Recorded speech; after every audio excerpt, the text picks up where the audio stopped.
Good evening, everyone. Welcome to the Whiteman Unified School District Board meeting of May 25th, 2023. I'm calling this meeting to order at 5 p.m. exactly. Wendy, do we have any public comments on closed session items? Mayor, do we have any? We do not. Okay, thank you. Seeing that we have no public comments on closed session items, we will now break the closed session and we will reconvene at 6 p.m. Thank you, everyone.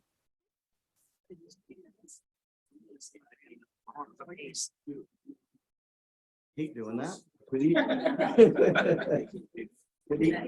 Good evening, everyone. Welcome to the Wiseburg Unified School District Board meeting of May 25th, 2023. I'm calling this meeting to order at 6:06 p.m.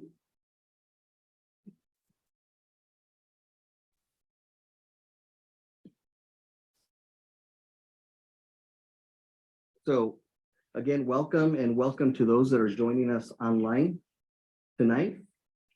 Tonight, we have a full agenda and we have a full crowd, as you can see here. Probably the largest turnout ever in the history of a Wiseburg board meeting. So welcome everyone. We have 4 special presentations tonight. First presentation will be honoring our long-term employees. Our second presentation will be a kind of a new ad where we're going to announce the certificated and classified employees of the year.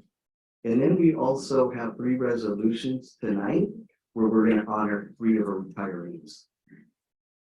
I wanted to talk a little bit after the employee recognition. We're going to actually move over to public comments. We're moving the public comment section up.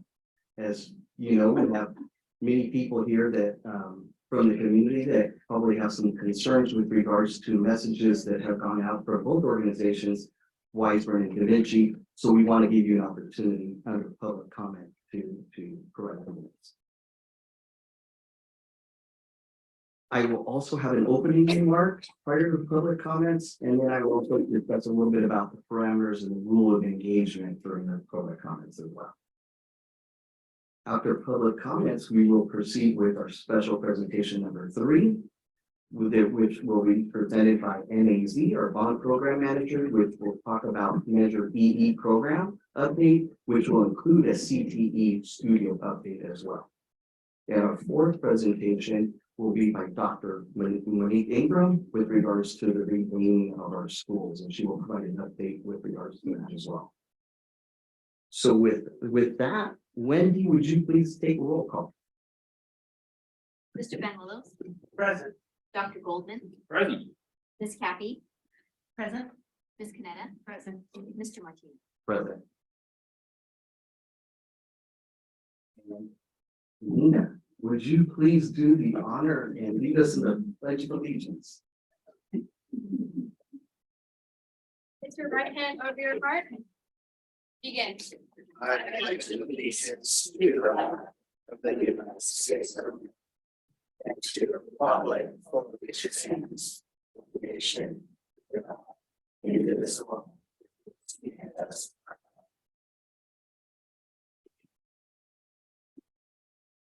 Okay.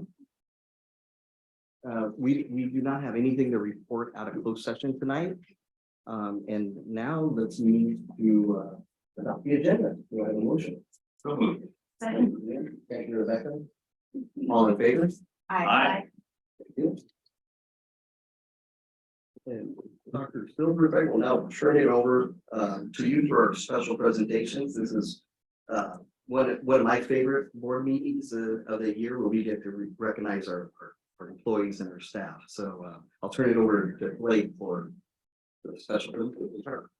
Welcome everybody. It's a great board meeting for us today to be able to share and recognize some of our staff members, our employees that have been with us for a range of years, starting at 10 and then moving all the way up to 40 years of time in the district. So I'm going to now, we're going to call everybody up and recognize them. We're going to try and find a flow to where we can bring folks up, we can recognize them and then take a picture, with the board. So bear with us as we find our ground to make that happen. But welcome everybody. It's good to see you all. And I'll turn it over to Dr. Dougal and we'll start the recognition. All right, good evening, everyone. As superintendent and the board has said, this is a very special and important day for us as we recognize those that have worked in Weisburn.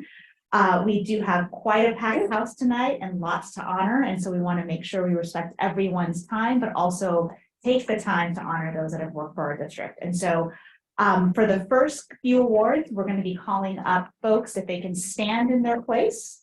And then at the end, we'll have you come up and take a picture with the board and the superintendent. So our first honor is for the 10 years of service. And this goes to Hilda Arias from Dana Middle School. Hilda, are you here?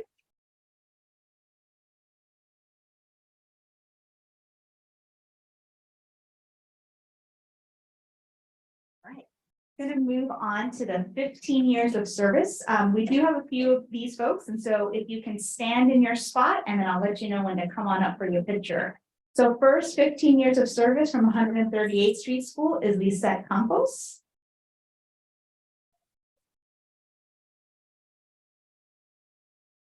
Next from Cabrillo, Gloria Ferrer.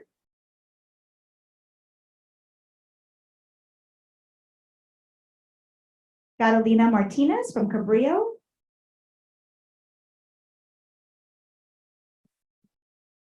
Finally, from 138th Street, Dina Stern.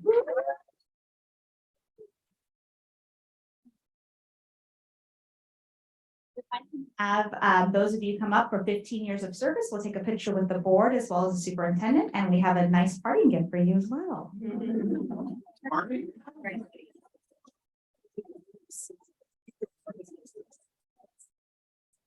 Today. There, yeah. Everybody, Yes. yeah. Yep, right there. Line up right. Okay. Right next to you.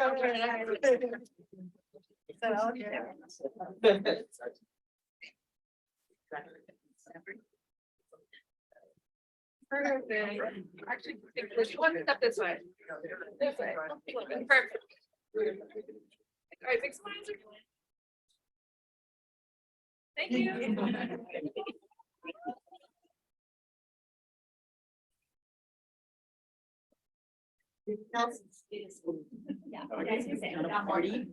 I'm so sorry. Yeah. Yeah.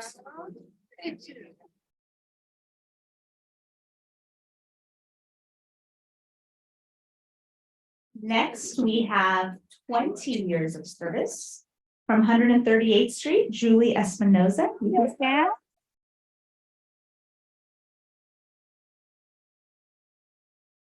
From our district office, Alicia Galindo.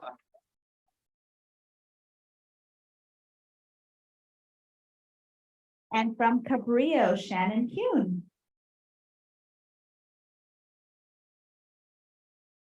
Those of you that are here, if you can come on up and take your picture and get a pin from Silka.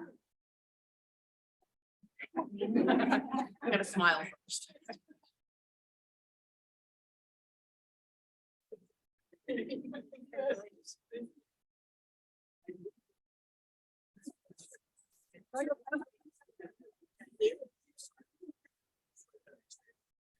Yes, there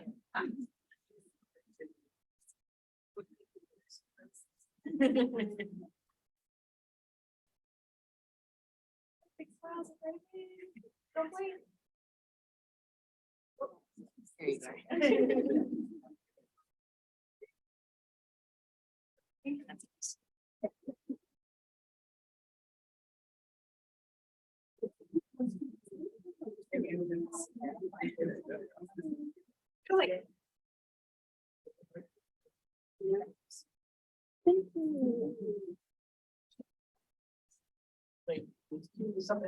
All right, our next honorees are for 25 years of service with Weisburn.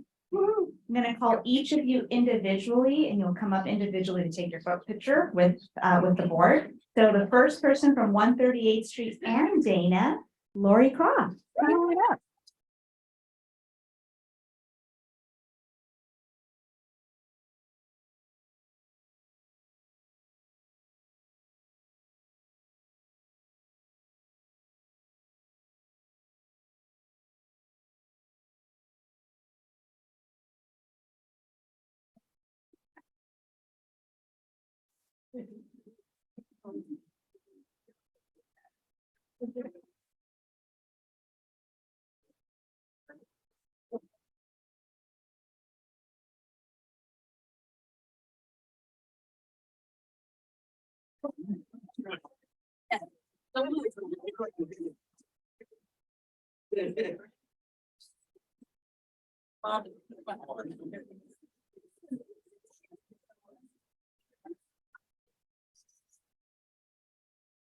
Also from 138th Street School, teacher Michelle DeSalles.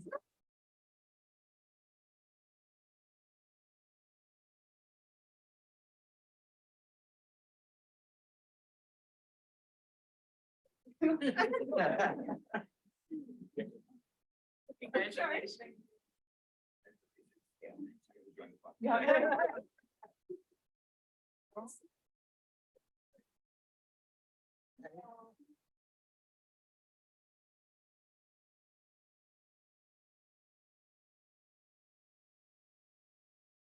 Good job. He goes getting his legs in his. From Anza Elementary, Ruby Del Rio.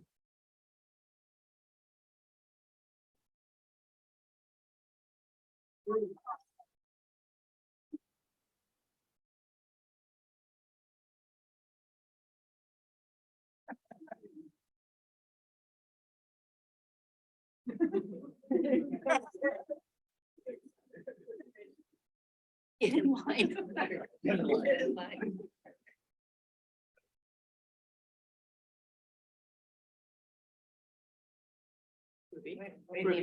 Oh, wait, there's more. Oh, my. Make sure you can see. her Yeah, we're gonna face. see you, right? I want to see her face.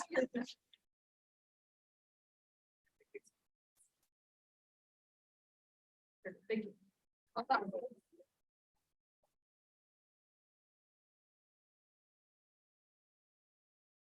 you. Thank you.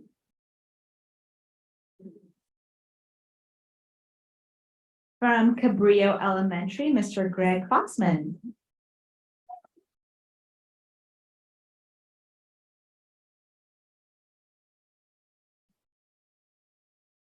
From Dana Middle School, Denise Galvan.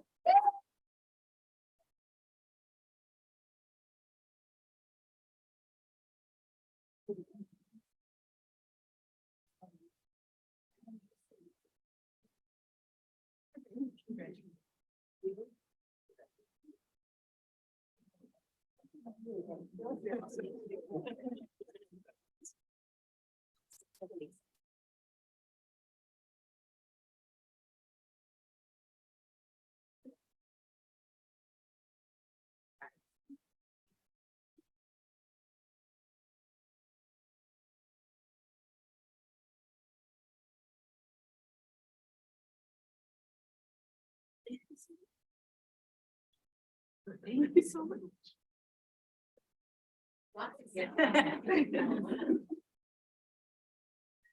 From Anza, Katie Nelson.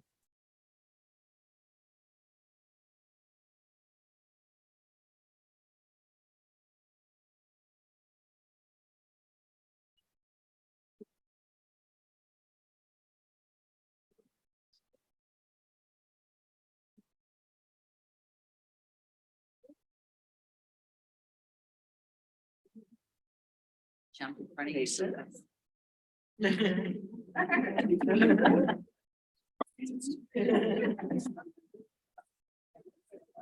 Okay.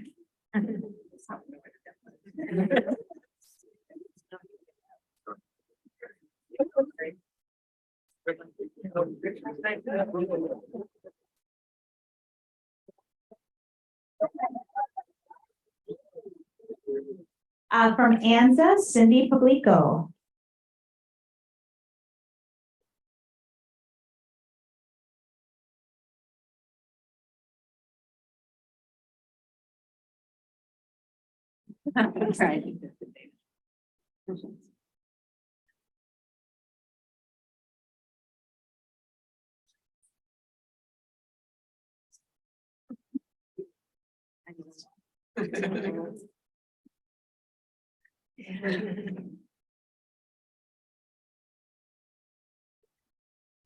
Oh my goodness.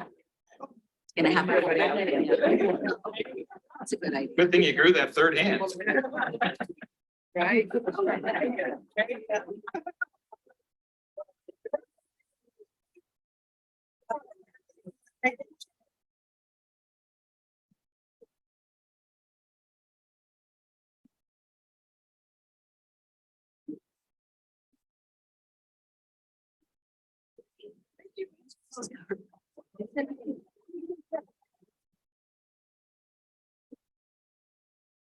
From Anza, Krista Pachuta.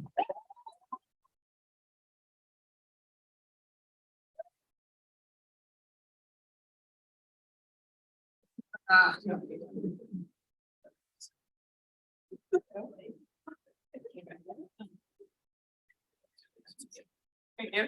Thank you. Oh.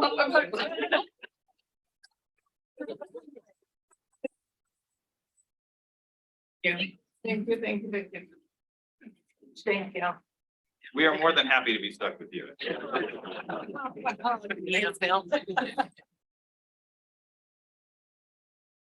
Yeah. All right.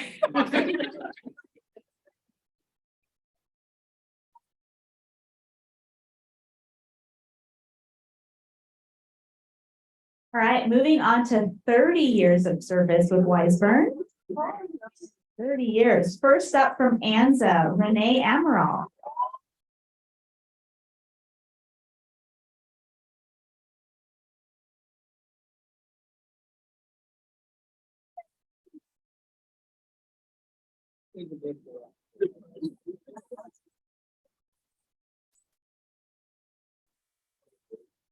Congratulations.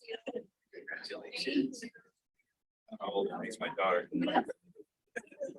Your daughter's very old now.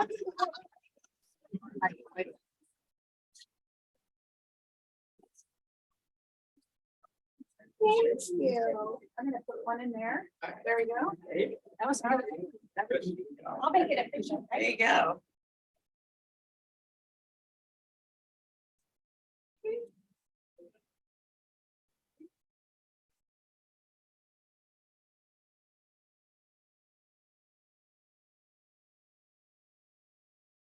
From Dana Middle School, Marcos Chavez.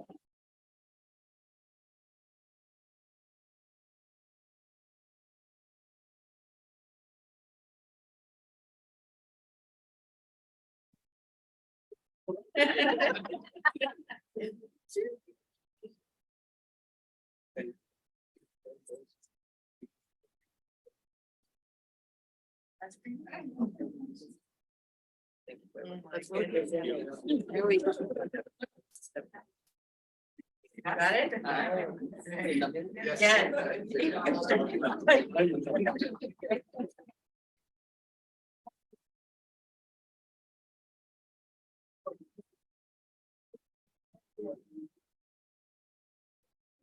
right.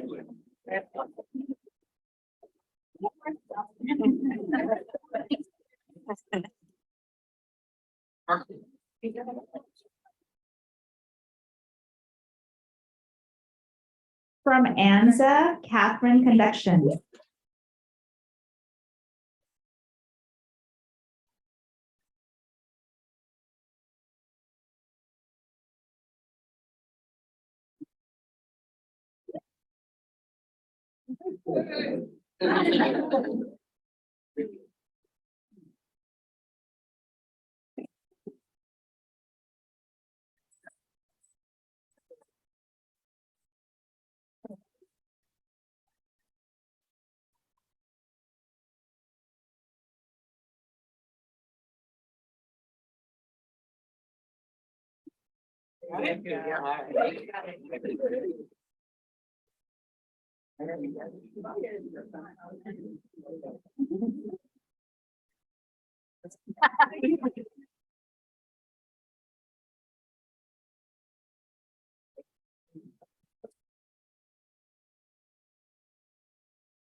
From the district office, Eileen Malat.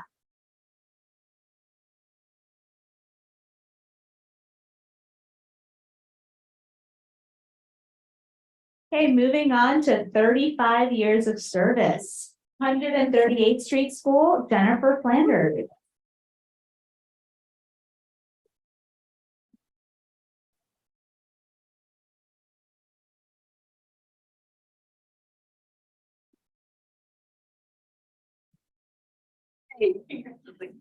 Thanks so much. Every day.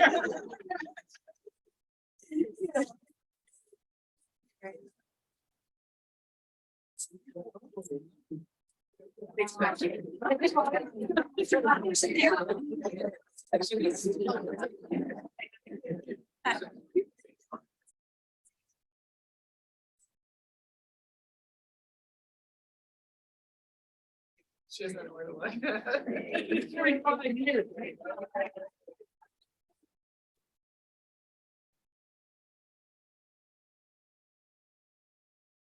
Also from 138th Street School, Melissa Mathias.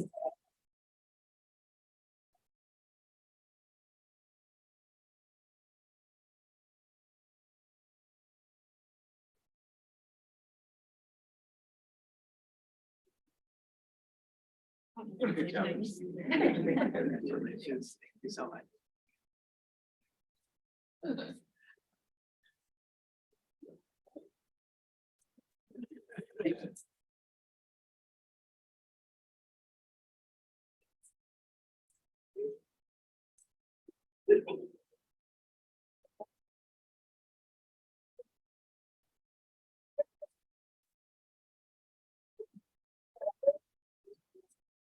And from Anza Elementary, Sylvia Wagner.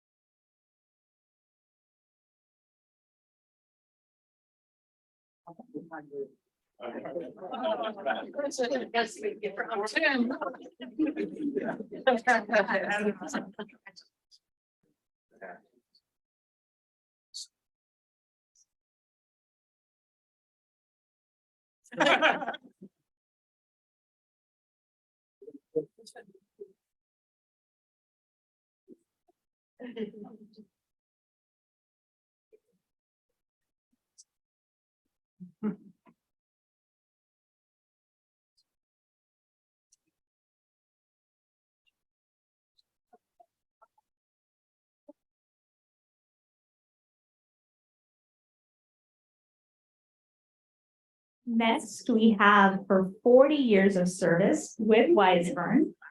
From Dana Middle School, Susan Daniels.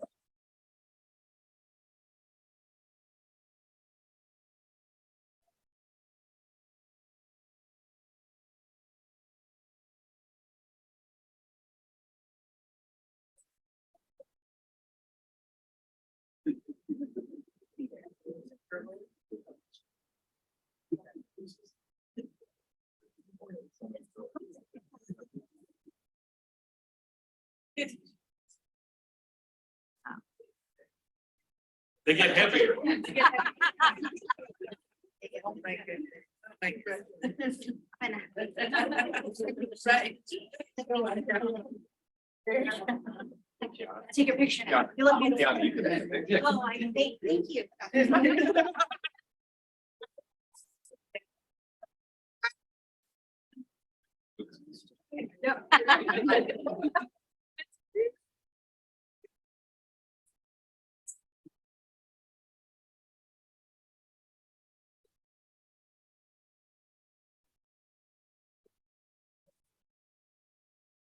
Once again, we'd like to congratulate those that have given years of service for 10, 15, 20, 25, 30, 35, and 40 years of service.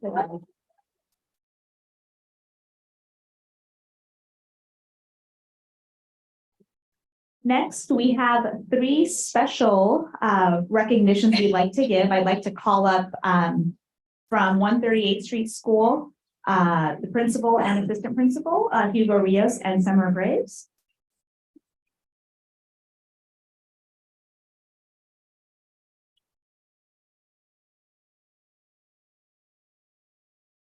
Those employees who have devoted a very significant part of their work life to the Wiseburn Unified School District deserve special recognition. Wiseburn has changed greatly over the past 35 years, and this change has brought many challenges to all of our employees. Commendations are in order for those individuals who have led this change and affected the lives of our students and staff. Whereas Jennifer Flanders, in rising to meet the challenges of providing for our students, has for 35 years been a beloved member of the Wiseburn Unified School District. And whereas Jennifer Flanders has gone above and beyond the call of duty to support students, teachers, parents, administrators, each year setting and attaining goals that reflect a true professionalism, which has earned her the respect and admiration of the entire community. And whereas Jennifer Flanders has brought honor and prestige to Wiseburn through her work with the 138th Street School staff to attain California Distinguished School status. In addition, she has served on the Guiding Coalition team, technology advisor, summer school teacher, teacher in charge, master teacher, student council advisor, site-based mentor, pilot math adoption, WFA negotiation team, certificated employee of the year, Coatson Fellow, and recipient of the WHO Award. And whereas Jennifer Flanders has for decades created a positive learning environment, has cared deeply for her students, dedicated to improving the craft of teaching, and has been a founding member of the 138th Street School community for many years. It will be impossible to replace or even forget her. And whereas Jennifer Flanders may have been one person at 138th Street School, and in that time, she has meant the world to hundreds of students and their families for the last 35 years. Therefore, let it be resolved that the Board of Trustees of the Wiseburn Unified School District publicly commends and recognizes Jennifer Flanders for her years of dedication to the children, parents, and staff members of the Wiseburn Unified School District.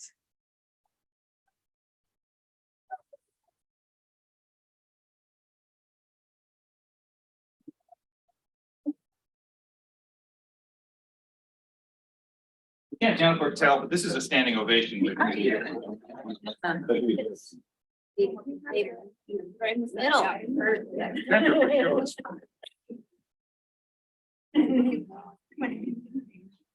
Yeah, I was gonna say, you.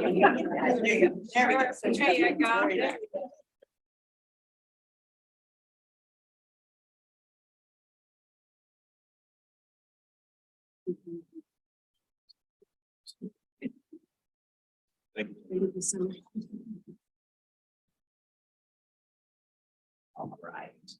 All right.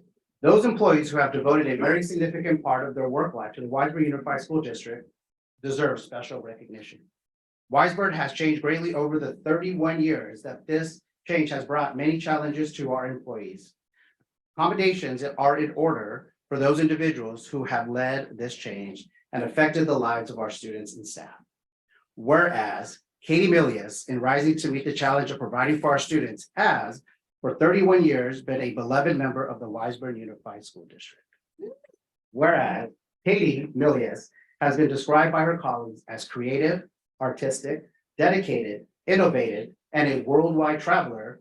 Through her many expeditions, she has enriched the education of her students by planting the seed of curiosity.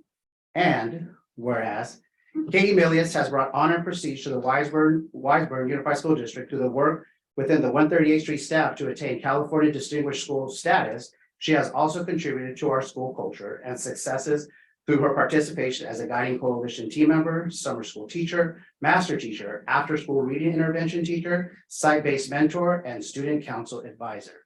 And whereas Katie Milius may have been one person at 138th Street School for 31 years, but she has meant the world to many. Whereas Katie Milius will forever and ever fight on.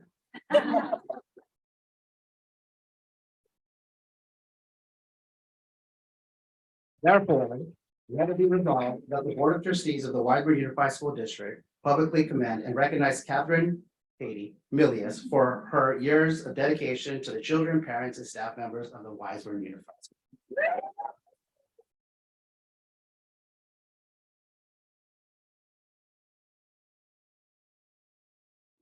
Thank you.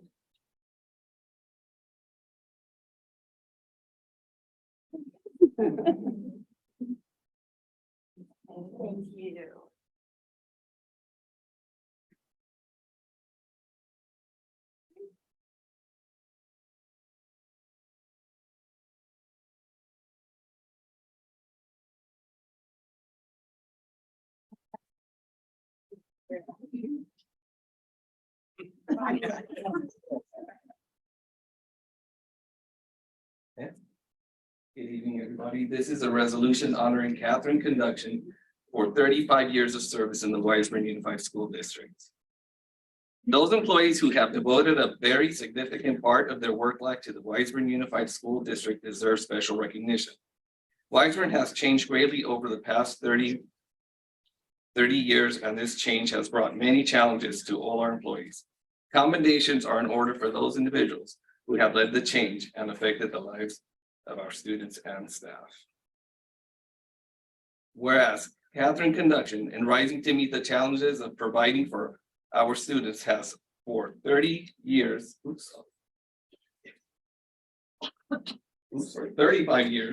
been a beloved member of the Wiseburn Unified School District, serving all 35 years at ANZA as an elementary classroom teacher. And whereas Catherine Conduction is generous, kind, and compassionate, she will do anything to help and always does with a smile.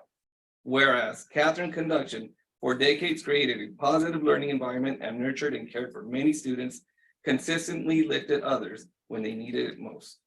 And whereas Catherine Conduction has brought honor and prestige to the Wiseburn through her work with the ANZA staff to attain California Distinguished School status in 2000, 2004, and in 2020. Whereas Catherine Conduction has made a difference in the lives of students and their families, she has built relationships with many parents of both present and past students. Therefore, let it be resolved that the Board of Trustees of the Wiseburn Unified School District publicly commends and recognizes Catherine Conduction for her years of dedication to the children, parents, and staff members of the Wiseburn Unified School District.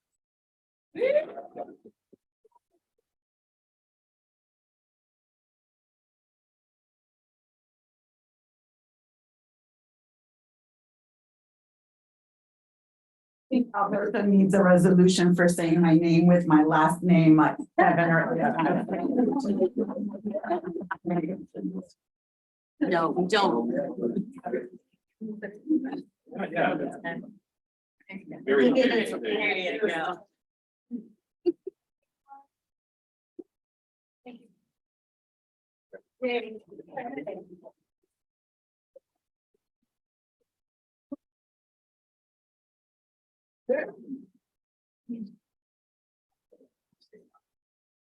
The face hasn't hurt this much since my wedding. Yeah.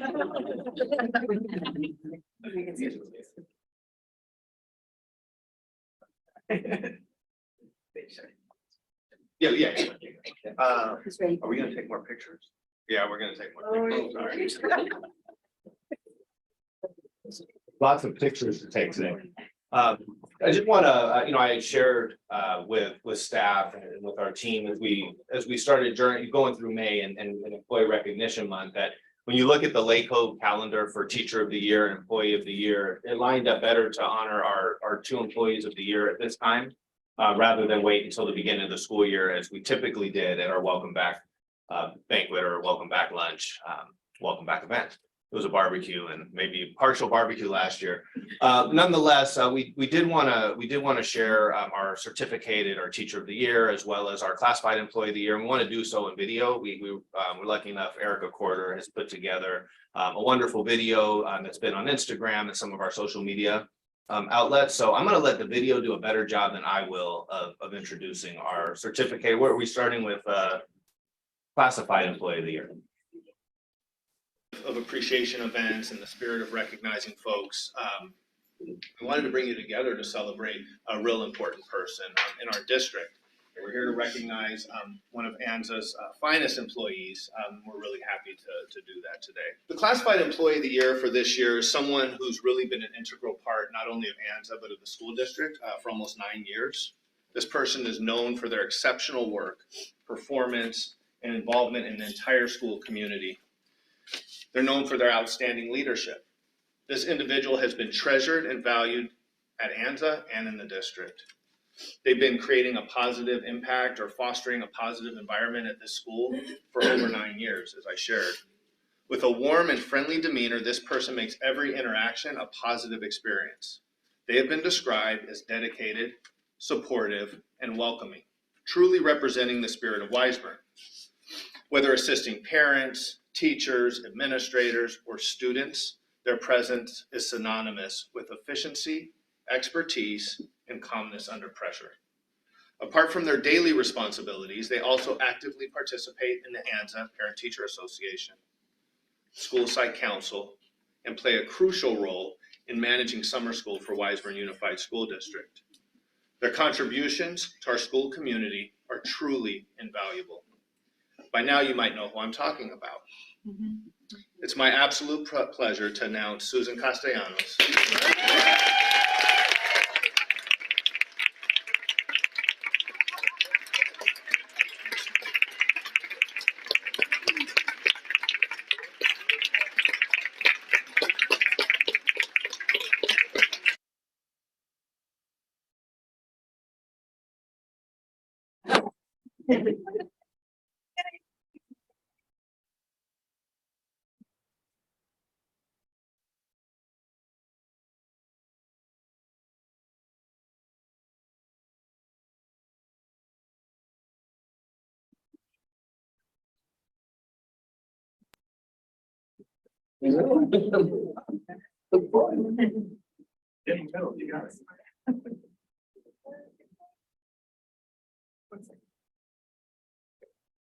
Thank you.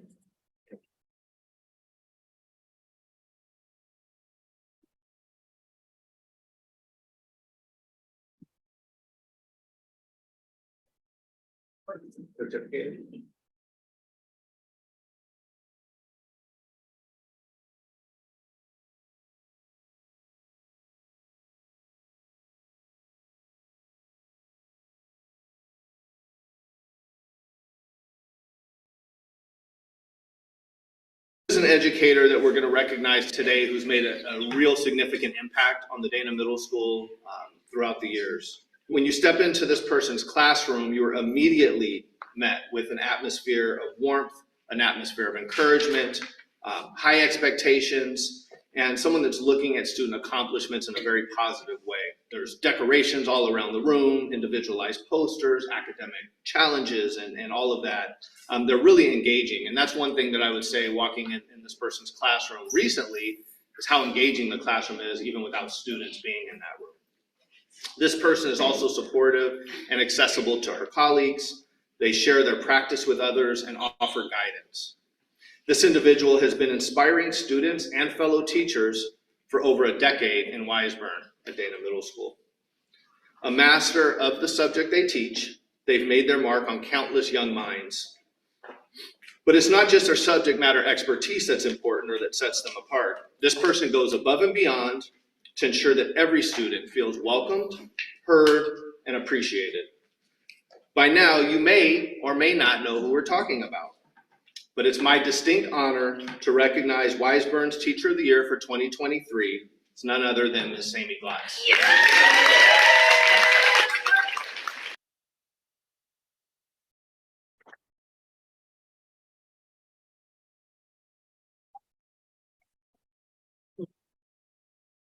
It's the best week. Right? Yeah.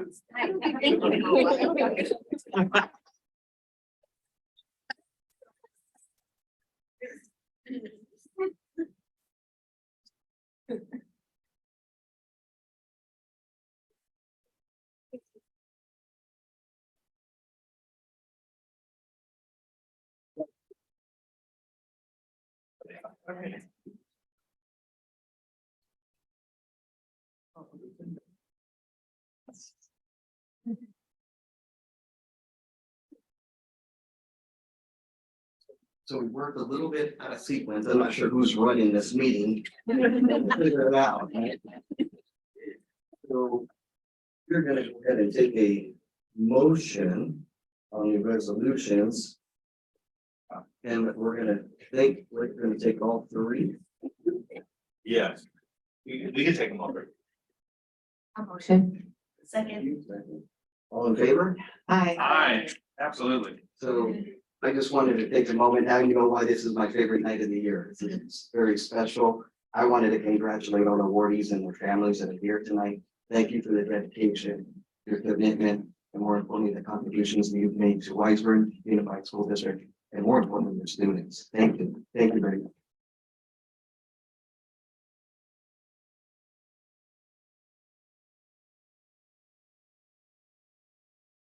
I think we're gonna move to public comment. You're more than welcome to stay, or you can also leave.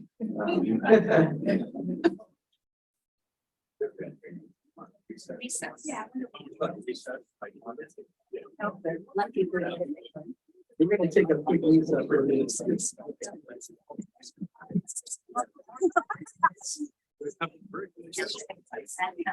And there's cake outside.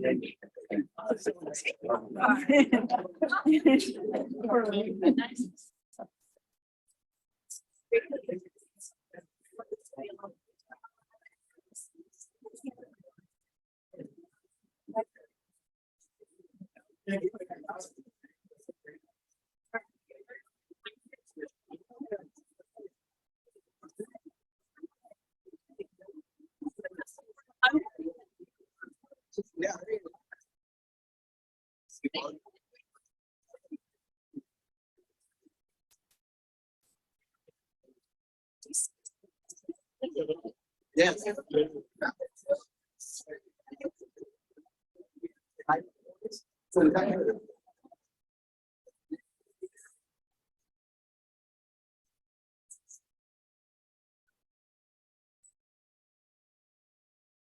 I know.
That'd be fun.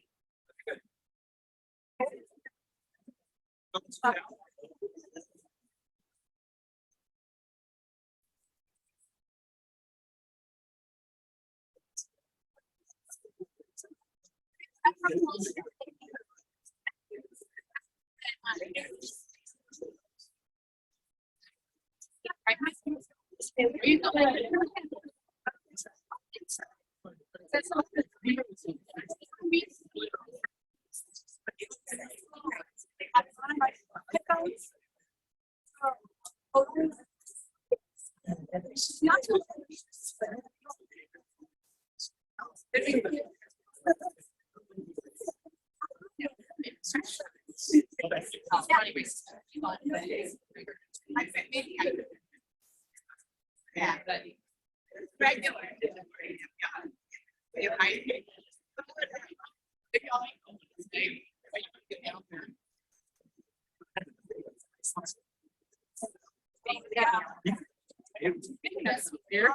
Oh, yeah. I just, Chris, you're being, it's great to see you. I touched your wire.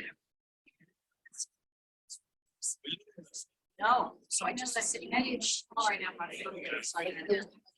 What's happening?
So I think that nothing's there. All right, good evening again. Welcome. We have a whole new audience here tonight.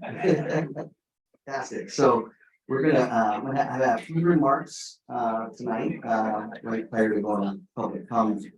So I'm pleased to share that Wiseburg is looking to explore a new high school, a district operated non-charter option for our community, a long-standing promise to our community. I also wanted to share that this is an exciting time for Wiseburg. It's an important step in the early stages of exploring a high school. We're doing it to provide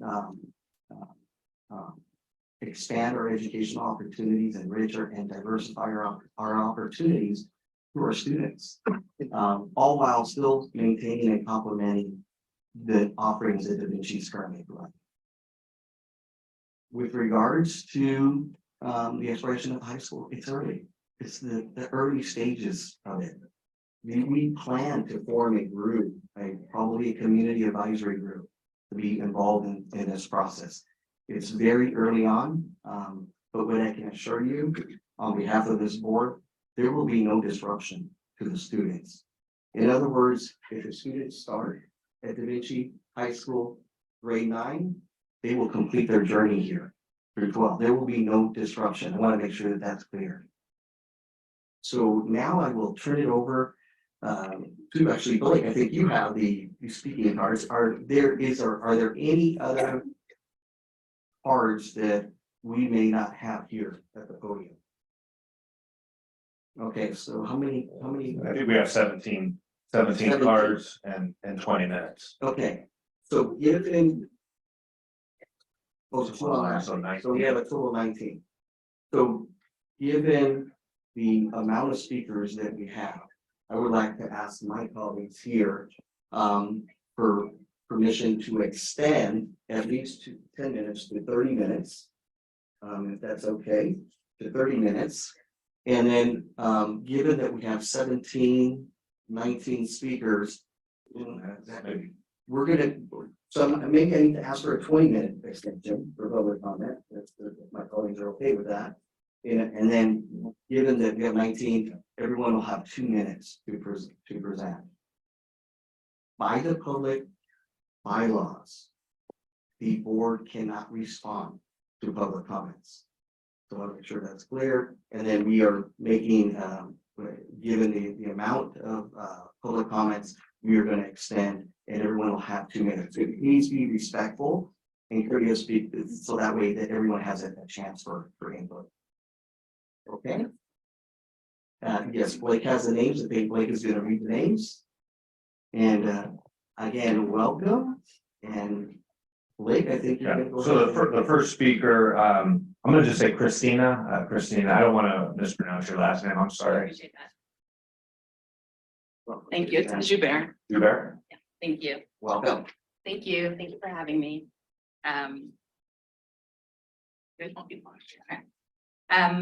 Thank you for the opportunity for allowing me to speak. I'd first like to talk directly to Da Vinci Schools, who I know is represented by some of the leadership here. Thank you for choosing to open your award-winning nationally and internationally acclaimed schools in our district. Thank you for being trailblazers in the field of education. Thank you for showing our children how to use the knowledge you instill within them to create a better life and a better world. Thank you for creating a program that allows our babies to get their college degrees for free while attending your school. Thank you for serving our community with such dignity, honor, and respect for the challenges our community faces, as well as the opportunities. Thank you for seeing us, Da Vinci. Thank you for seeing my son and my nephew. Thank you for being willing to be one of the first penguins to dive in, knowing you may get eaten by sharks. Thank you for gracing our community with the pride of your presence and allowing each of us the opportunity to feel as though we too are contributing to a better future for our children, our community, and our world. And thank you for doubling our house prices when you chose our neighborhood. Please know that so many of us believe in you and your mission, and we would part the waters if we could to ensure your continued success here and anywhere in the world. Thank you for always acting with integrity and grace, even when your backs are pushed up against the wall. You stand as positive role models for our kids, even when it's really hard to. You are true leaders, and I admire and respect the content of your characters now more than ever. And last but not least, Da Vinci, thank you for being willing to serve our community, not just with your words, but with your deeds. Everything you build, everything you create, everything you implement is done with integrity, transparency, and forethought, and done for the benefit of our children, our community, and our district. That is true partnership, and we are grateful for it, Da Vinci. Thank you. And to this board, as homeowners, as a homeowner in Holly Glen, I ask that you honor the lease agreement that you have in place with Da Vinci and find another site to build your district-led high school on. Your vision of choice is beautiful, but your tactics are not. This community needs Da Vinci. Let us shift our strategy from strong arming them and instead make them feel comfortable to continue investing in us and our children. And let us find an alternative site that the traditional high school can be built upon. If funding is an issue, I would be happy to help you fundraise. We all want the same thing, which is happy, healthy children. Thank you.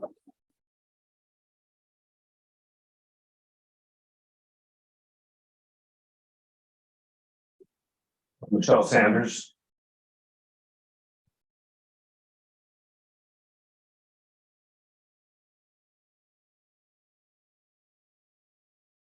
Hello, board. Thank you for having me. My name is Michelle Sanders, and I'm a proud parent at Anta Elementary in the Wiseburn District, Unified District. When we moved here 7 years ago, my husband and I believed we would have a school that went from TK to 12. After the high school was built, we didn't realize that it was not going to be run by the Wiseburn Unified District. I have 2 children, one in 4th grade, another in 1st grade, and as we are almost entering into middle school, I do look ahead and wonder what my options for high school will be. Are my kids going to be innovative enough to attend Da Vinci? Will I have to be pushed to permanent to Manhattan Beach or El Segundo? As a person who went to school with my friends from kinder to 12th grade, I had an incredible community and lifelong friendships. Our family moved down to the South Bay to have this exact experience, a small community, a comprehensive public education. I would like to have this option for my children in this district. I support the district continuing to open a district-run high school. Thank you. Thank you.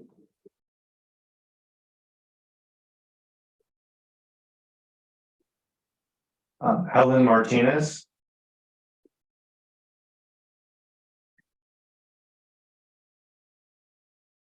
Wiseburn Board. I want to start by saying that I'm excited about the exploration of a Wiseburn High School. Da Vinci Schools has provided us some good options, but there are some offerings that currently lack. AP schools, diverse class offerings, midterm and finals testing, which we know most college students will face. But one of the major challenges that our family faced was the strict school pathway options. When my oldest son was in 8th grade, he had no idea what he wanted to do, but we enrolled him in Da Vinci Science. After the first semester, he had expressed interest in computer programming. And myself and some of the moms approached Dr. Wonder about the opportunities of taking a seminar that was being offered by one of the other Da Vinci schools. We met several times, and unfortunately, we didn't go anywhere. Partly because it's 3 different schools, 3 different principals, 3 separate schedules, or perhaps because they weren't really vested in trying to work it out. Now, my oldest son is a freshman at San Jose State, and yes, he has the opportunity to explore other classes, which is good. But unfortunately, these days, changing majors is difficult. It's more challenging. It's going to be a bit of a setback, and then there's the extra financial burden. So, isn't it truly better for our kids to be afforded opportunities to explore while they're still in high school? Why must an 8th grader choose the school and pathway so quickly? I understand that Da Vinci isn't for everyone. I have a younger son who's a sophomore at Da Vinci Science. When he was in 8th grade, he knew exactly what he wanted to do. He wanted to be an engineer. I said, great, this sounds easy. We know the school, we know the pathway. Came home as a freshman upset because he had to take Spanish because the Da Vinci Science didn't offer any other language options besides Spanish. Personally, I wanted him to take Spanish, but he asked me to enroll him at El Camino. But the problem with El Camino is a lot of language courses are 5 units, and minors are not allowed to enroll in 5-unit courses. So the offerings are also part of the problem. And so I say, if your child knows exactly what they want to do, for example, robotics, it's a slam dunk. But if your child needs more time to explore or to explore multiple options simultaneously, then Weisburn High School is gonna give them that gift. So I know Weisburn High School is gonna take a long time. It's not gonna help my two boys. My niece, who's an 8th grader at Dana, won't see it. But I have a nephew who's gonna start kinder at Anza. And so I push for him and for other parents and children that are looking for additional options. And I say, Da Vinci Schools, I'm not looking for Da Vinci Schools to go away, and most people aren't. I'm asking for both boards, the Weisburn board and the Da Vinci board that I know is here present as well. You need to work together to figure this out, because our kids, our school, and I want to see a non-charter high school option somewhere in this beautiful building that the Weisburn community is currently paying for. Thank you.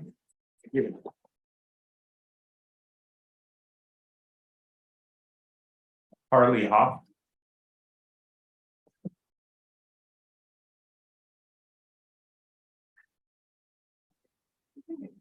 I haven't done this in a long time and I'm actually kind of nervous. I didn't know who I was addressing, so I'm kind of addressing you all. But I'm sure there's people here that don't know me, so. Hi, those of you who don't know me, my name is Harley Hoff and I'm a longtime Weisburn resident and a Weisburn community activist since 2006. I am also a parent of a 19-year-old 2022 DVC graduate and a 17-year-old junior at MiraCosta. I know there's not a lot of time to speak, so I shortened I didn't realize you're going to extend the time, so I might throw in something. So I really shortened it down to a minute so other people would have an opportunity. I'm not looking to steal it all. I'm here tonight for myself and my friends and neighbors who couldn't be here tonight in person. A lot of them are on Zoom. To tell you that we support the exploration of a non-charter high school for Weisburn. You know this, finally. Thank you. So happy to hear it. I really appreciated the email that was sent out a few days ago, clarifying the reasons for a new high school. I appreciate the detailed explanation, even though many people will still ask why. I really don't want to see another family have to leave the school community like I had to do. I don't want to see another family move out of the community for high school. No doubt that was disruptive and life-changing to all that were involved. We were touched by this as well. This is something that I know that you've heard for more than 25 years, long before I was here, because when I came, the fight was going on. We must really fix this, and we're really exhausted, as I'm sure you all are too. DV has been adding schools for years. For one time, Matt, every time I turned around, there was a new school. Why can't we have a why can't we share the campus? Why not? Was this your stance during construction? And this is why we didn't get that third level to be our school? I wonder now, since it sounds like they're against it. I'm sad other people think that we don't deserve this option, but we do. Why? Because we fought for a very long time. Literally years of my life and others in this community were dedicated to this. Daily, weekly, monthly, for years. So again, thank you for hearing us.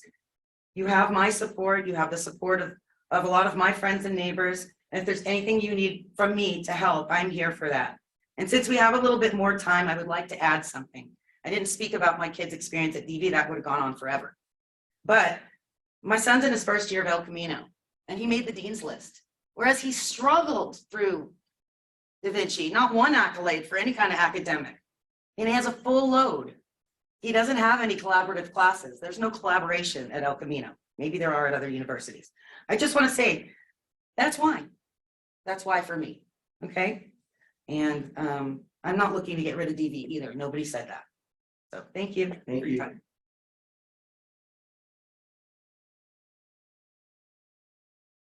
Renee Hubler.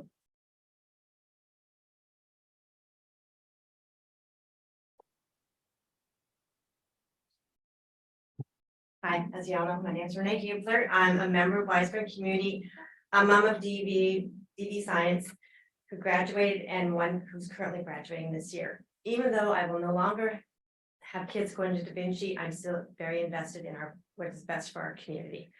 I'm very excited to hear that Weisburn is starting the process of giving the community a non-charter high school. Fully understand that the process will not happen overnight and may take years. When my daughter first started at DVS, she didn't want to go there. She wanted to go to traditional high school, but I said I wanted to keep within the community. So I said, Beth, you had no choice. That's where you're going. And my son also. They may not have liked it, but we're done. For the most part, we have been very supportive of Da Vinci and what they had to offer for our kids. But along the way, we have experienced challenges and frustrations. One example was we had to always continuously fight to advocate for team sports. We continue to fight for unity within the 3 schools as they are so divided with very little interaction between them. I have to address this email that went out by Dr. Wonder. I don't feel he had our kids' best interests at heart when that email was written, and he told his principals to send it out to not just the parents, but to all the students. I've heard numerous parents say that their children were very unsettled, that they couldn't sleep that night. They didn't know if they were going to have a school to go home to come to the next year. I just think this was horrible that a leader sent out an email and then, sorry. I'm glad that you guys are clearing it up, and I do hope both, I don't want Da Vinci to go away either, because I know they have some good things, but I do want a non-charter high school to be an option for us, as I fought from the very beginning for this also, and I hope the 2 boards come together and can work this out, because it just doesn't look good and it just upsets everybody. Anyways, thank you. Thank you.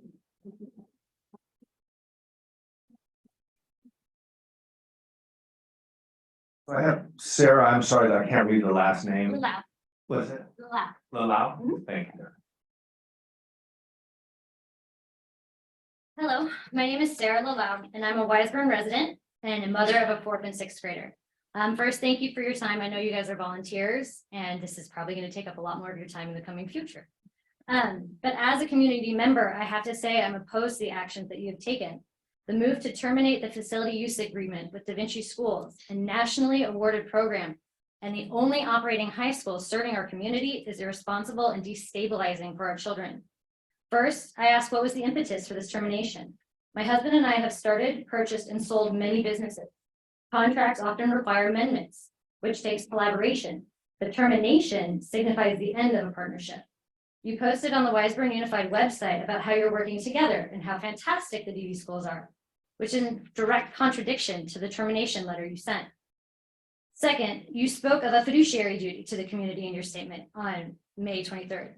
At your February 9th board meeting, you approved the proposed lease back for the CT studio. And I quote from the agenda, "The district has supported the work of DV School to construct a CT studio at 201 North Douglas. As a recap, the project will consist of construction of approximately 6,000 square feet that will house a cutting-edge workshop and studio space to support CTE programs, funded by DV Schools and a CTE grant, with no cost to the district. On March 15th, the district retained a new law firm, and on March 23rd, approved the spending of $100,000 to that law firm from the general fund. What happened in that in-between time? Please explain your thinking of when you did this. Third, did you survey the whole community to see if another high school is what they need and want to fund? Where are those published results? I have seen many, many surveys on the renaming of the K-8 schools in the last few years, but 0 surveys on the high schools. Lastly, speaking again to fiduciary duty, where will you get the sufficient funding to start a traditional high school, given that there are not enough students in the Wiseburn area already to fill the Da Vinci high schools? 60% of WDV students leave their home districts to come join our awesome program. Starting a school is costly. Are you going to ask for another bond?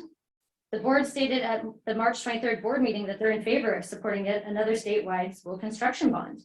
I asked the board to provide the data that shows that this district would be able to create and support its own traditional high school. I will not stand in the way if they are able to support it. I purchased my home because of the opportunity that the Wiseburn Da Vinci schools would provide for my kids. I want my kids to go to Wiseburn Da Vinci high schools. Da Vinci schools are Wiseburn schools. Thank you.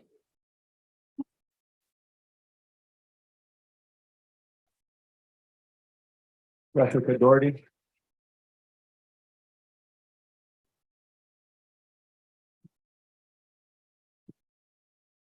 Hi, I'm Jessica Doherty. I'm the parent of 2 Anza Elementary School students. I'm here tonight to ask a lot of questions. Questions about the recent maelstrom of communications, which I think was irresponsible, tearing apart, just extremely frustrating to every resident I have spoken to, no matter what they believe. Fiduciary responsibility was mentioned multiple times in the FAQs and community emails as the reason that the WUSD is pursuing ending the FUA that was supposed to be 40 years long and assigned, and also for exploring a new high school. But no details were given as to how you could be more fiduciarily responsible by doing this, nor what resources or what would be given up to start exploring this. Exploration takes time, and there are finite resources in every school district, not just money, but staff time, board time, superintendent time, responding to all these different things. This exploration process and all the legal processes of ending a 40-year FUA will take vital and already limited resources. Starting a new school costs an average of over $1 million, just the exploration and the studies and the consultants, et cetera. What will we deprioritize to do this? In the past, I've come to this board to talk about low math proficiency in our existing K-8 school districts. Around 50% of all K-8 students do not meet math proficiency currently. I can give you stats. 47% of all third graders don't meet it, 54% of all fifth graders, and 58% of all eighth graders. Will expanding math instruction be deprioritized? I have no doubt that the current board and superintendent and staff have been spending inordinate amounts of time on this and on legal things. Will the school board deprioritize expanding arts instruction, which is a mandate by the state of California, or adding new additional after school, enrichment activities? These are not extreme questions, but true questions about trade-offs, fiscally responsible trade-offs that will have to happen if this moves forward. And I'm concerned. Thanks.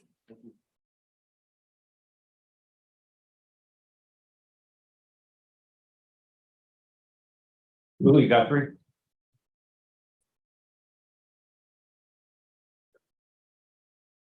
Hey guys, my name is Julie Guthrie and I am a Wiseburn resident. Thank you for the opportunity to speak. My husband and I moved to Wiseburn in 2009, and during that move, I remember many of my patrons would comment to me, "Oh, I grew up in that neighborhood, but I had to leave for high school."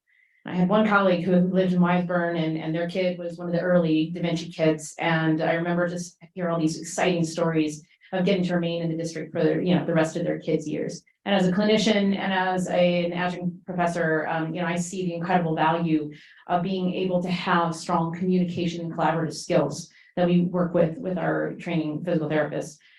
Anyways, I've watched over the years and Da Vinci providing a fresh, unique, and may I dare say a forward-looking model for the children of Wiseburn. And I breathed a breath of relief throughout these years that my kid would have the opportunity to go forward rather than doing the same old thing. So let me fast forward to incidents in the past week or recent months that I'm learning. And to be sure, I imagine no one in this room will have ever know every single detail. There's always two sides to every story, but there's a few concerns. One, as a resident with a young child, I've seen no survey asking whether I want to be part of Da Vinci, want to be removed or transitioned. And I'm hearing you say Da Vinci stays, Da Vinci stays, but this building only has a finite amount of room and something's gonna have to go if you're gonna put kids in a traditional model. And that's concerning. Dr. Silvers mentioned in his letters last week that he's excited in this collaborative endeavor, yet it seems like there's been very little input from the Da Vinci parents or staff. And, for the permitting and local community that's been served by Da Vinci, I'm concerned that, the district gets money from all these kids permitting in. And I'd like to see how many numbers from Dana Middle School are actually permitting out. How many have we how many have we gained from around the areas because it's Da Vinci? Do those parents want them to stay at Da Vinci? Do they want them to come to a Wiseburn traditional high school? And is that an East El Segundo? Is that a West Hawthorne? What is that? So anyways, I just wanted on record that there's many in this community that are not supporting the way that this has been gone about.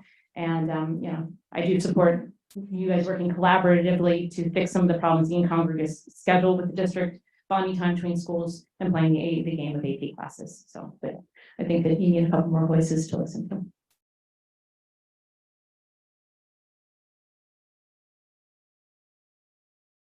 Grace Bader, got to pronounce that right? Yes. Good evening, and thank you for having me tonight. My name is Grace Bader, and I'm a nurse, and a mom to 3 kids and an aunt to 3 nephews here in Wiseburn. My oldest nephew is a freshman here at the Wiseburn Da Vinci High School, and I've lived here in the Wiseburn community for over 15 years now. And I can tell you with absolute certainty that my nephews and my children will not be attending Wiseburn High School, because we already have a stellar, state-of-the-art, highly sought-after high school here, the Weisburn Da Vinci High School. The Da Vinci schools are Weisburn schools. And you're going to hear tonight and be presented with inconsistencies that we have found and contradictions of your communications with us, the Weisburn residents.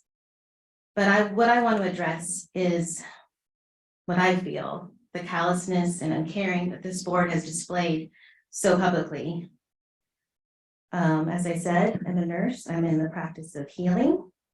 And what you have done is caused divisiveness in my community. You have fractured it. But I am here tonight, and we are here tonight to tell you that we are here to come and heal and come together and come back even stronger than before. You will see us here at every board meeting. So please, let's be open and honest and transparent with your communications and your discussions. We welcome it, and please open a traditional high school to offer even more choices to our community. But you will not displace my nephews and my children and my neighbors and my friends with children who attend the Weisburn Da Vinci High School. We love our Weisburn Da Vinci schools. Da Vinci schools are Weisburn schools. Thank you.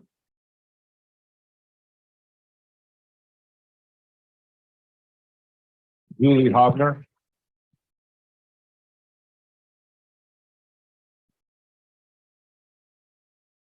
Good evening. I want to begin by thanking you for your time. My name is Julie Hobner, and I've been a Weisburn resident for 8 years. My children are in 4th and 6th grades, and I've been an educator for over 2 decades. A lot of what I have prepared has already been said, so I want to say 2 main things. One is, please show me the data that the majority of the residents actually want you to explore this. As Jessica said, you have limited time and resources. Is this really what we want? Are you sure? Are you sure? Because I don't, and I'm an educator, and I've made this decision very, very carefully. Also, in an era of declining enrollment, where are the students coming from? Really, I want to see the numbers. I want to see that it's feasible. And I'm also very concerned that there is some pretty strong document evidence that the termination of the FUA is not, in my opinion, lawful. I'm not a lawyer. I would like to see your legal counsel provide some legal argument that what you did was right. It really bothers me. So please provide that so we can have a really clear and transparent discussion about whether this July 1 date should or can even happen. Please don't disrupt this community like this. Who are you listening to? Please think about that. I believe that Da Vinci schools are Weisburn schools, as everyone here is saying. And I believe you have a very important role to play in this, but this is not the way. This is not the way. And please, I'd love to have more conversation with you about this in the future. Thank you.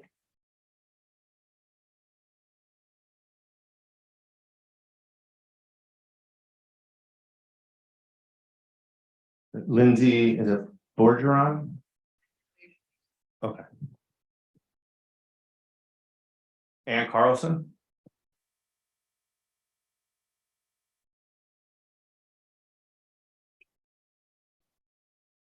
Good evening. Thank you for having me here. I wear many shirts here in Weisburn. I'm a Cabrillo staff member. I'm a parent of a 5th grader at 138th Street School. I'm on the PTA board there. I'm an incoming and former Dana parent, and I'm a proud Weisburn Da Vinci Science parent as well.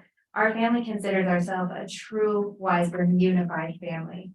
When our 9th grader was born in 2008, there was no high school option in Weisburn, and we were very worried.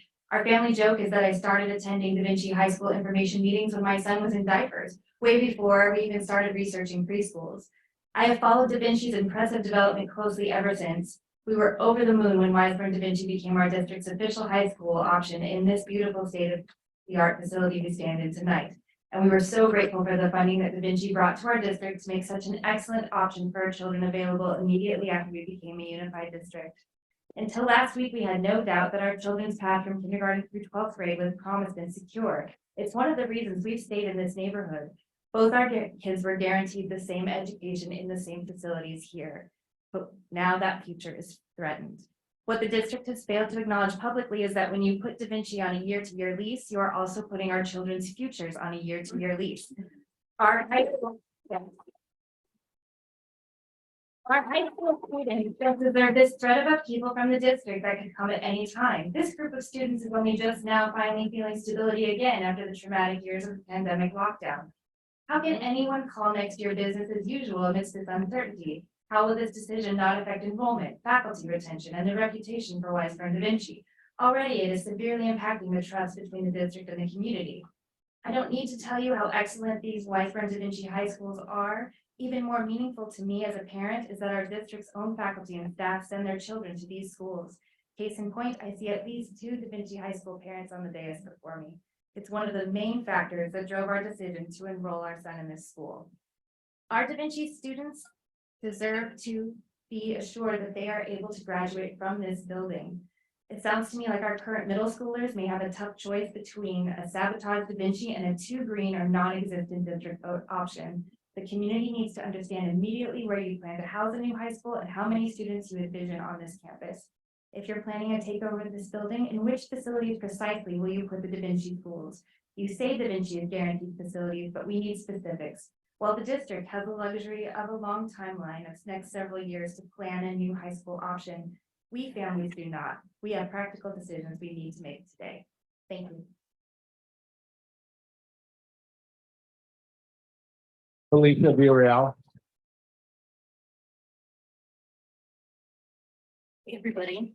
So I wrote down comments because I've worked with so many of you and I have spent so many years in the community, 3 years dedicated of my life with my heart, my passion, my soul, building this community and getting to know the community, working with teachers, sitting on, I can tell you how many people I sat on their hiring committees here, how many teachers I built appreciations, how many PTAs I was on, how many times I served on LCAP.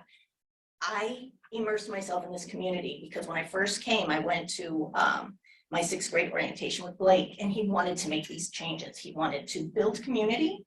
He wanted to, at Dana, we had a 40% retention rate. We wanted to build that up. We had so many goals. We incorporated so much community. I got to meet all the parents. I know all the kids, and that's the time that was invested. So I guess my comments tonight are, I know how hard everybody's worked on the K-8, the master planning committee. There's so many things to do, and there are so many things to be done for our children in K-8. There's so much work that has already gone into planning. Meet with the Makerspace. This room was kind of hard for me to be in because the last 2 meetings here were devastating to me and broke my heart, made me not want to work in education anymore.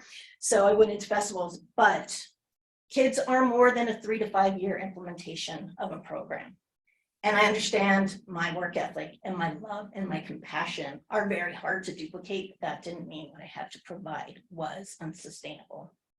So I kind of feel like we're kind of circling that kind of perspective again. And I just feel like there's so many people, everybody's gonna have a different opinion. Everybody sees everything. I was on every committee. I know the interworkings. I know you all personally. I've worked with you all personally. We've sat, we've cried, we've worked.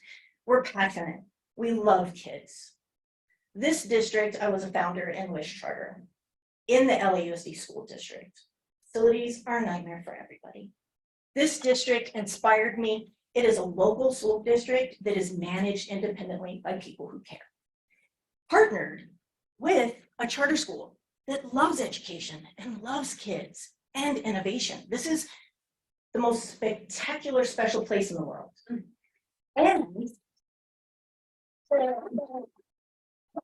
to collaborate and create this beautiful K-8 and all of these bond measures and these master program or planning committees that I sat on all of these, it was exactly what people have asked for, and it wasn't a high school, it was in the K-8. These all need to be accomplished. These kids all need your attention and your time and your love and your dedication too. And you have a great option in high school. So I will be the first to say, I made an enormous mistake because my son played basketball and he had always had to play in Redondo. We always had to play other places. And I felt like I needed to support that. And I also felt like my son's experience maybe going up as part of a bubble class was also difficult for him. So I wanted him to have a fresh start. So I pushed him to go ahead and go to another local school. Coming out of COVID, my son, being my son, missed the community, missed the compassion, missed the diversity, missed the love in this district, missed being seen and heard. And so I called Carla in tears because my son was having panic attacks and desperately depressed because he was alone at this school after being a part of the community. And they opened the doors immediately and let my son come back. So I'm just saying, I understand everybody has a different educational perspective. Everybody wants to do the right thing for these children. Everybody cares about kids in the K-8. But please, like, as a person that spent so much time in this community trying to build just community and kill the divisiveness, I was devastated when I saw these letters come out, because you're creating division again in a time when people need community, people need unification, people need love for their kids and support. Like, they're struggling so much right now. There's so much change. So I really feel like I understand. Like, I made a mistake too, and I gave my child this other option that I thought was right. I get it. People need various options, but you guys need to work together. Like, you really need to sit down and work together. I'm sorry. Thank you. Thank you. Nancy Booth.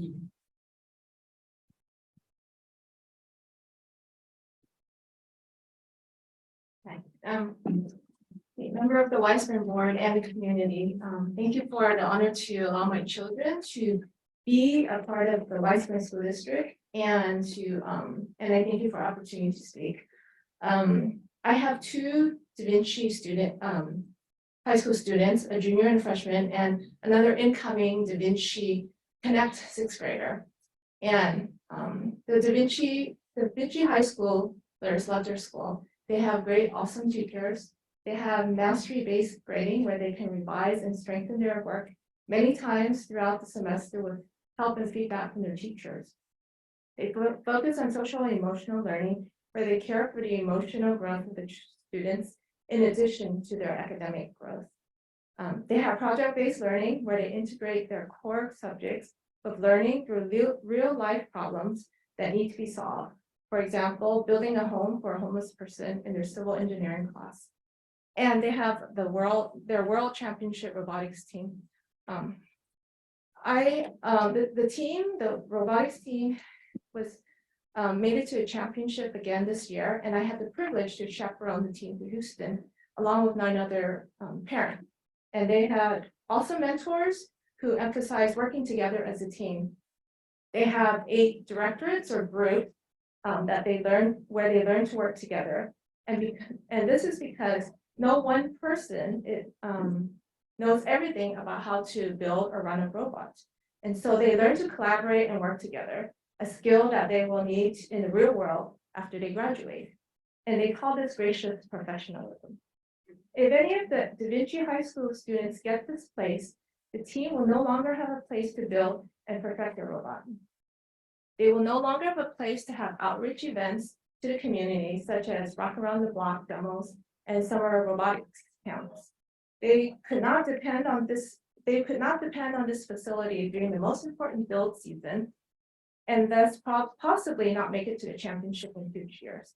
Most importantly, they would not have a robotics team that focuses on teaching not only technical, engineering, and business skills, but teamwork. Why would the Weisburn board want to displace this very excellent, globally recognized school that your children currently call high school, or one day could potentially call their high school? Please honor the terms of the release and do not displace Da Vinci schools. Please give them a stable environment to complete their high school education. Let's work together to be a unified school, let's work together to unify, just as the Da Vinci robotics team is learning to work together. Let's show gracious professionalism. Thank you.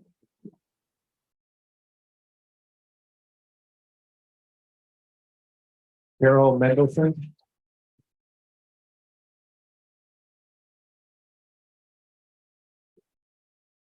Thank you. I've been a Weisburn resident since 2007. I have a son at Da Vinci Science. I am here speaking in support of keeping the current Da Vinci High School where it is and intact for the Wiseburn community for many, many years to come.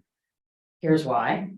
Da Vinci is the crown jewel of the Wiseburn School District, and I'm not the only one that thinks so. Da Vinci currently has a wait list of over 1,100 students who want to attend within the fall from neighborhoods like Manhattan Beach and El Segundo that have very highly ranked high schools.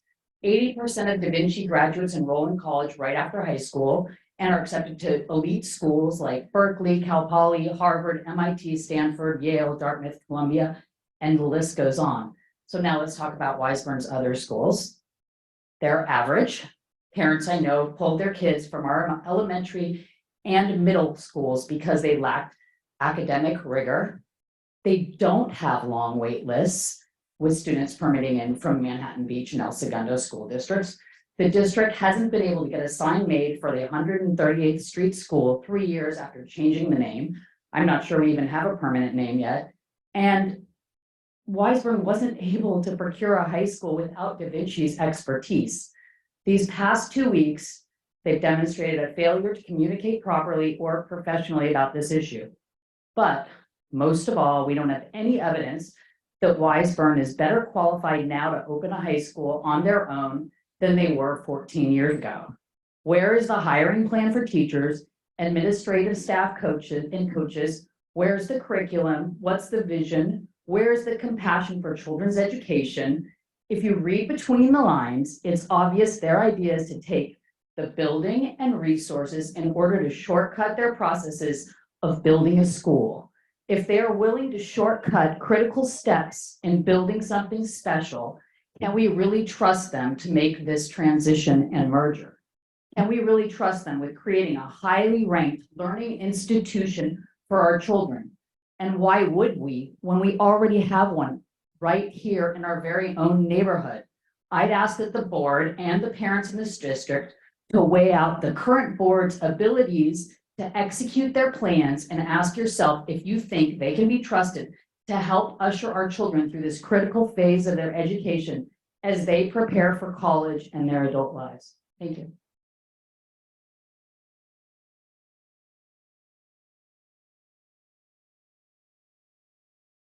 We're at 40 minutes. Yeah. We have one comment here, and do we have any, and 2 online? So that would be, we'd have an additional six minutes. Okay, with the colleagues, let's proceed. Kathy Rodriguez. We have 2 comments and online. Bring it online. Do you want to move over one of those?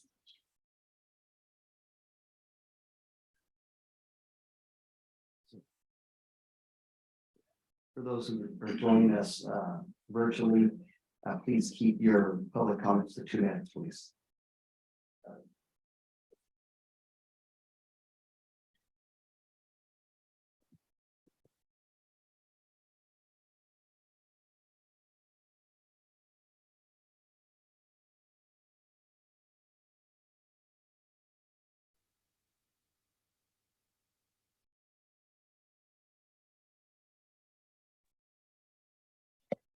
Hello, my name is Kelly Shoemaker.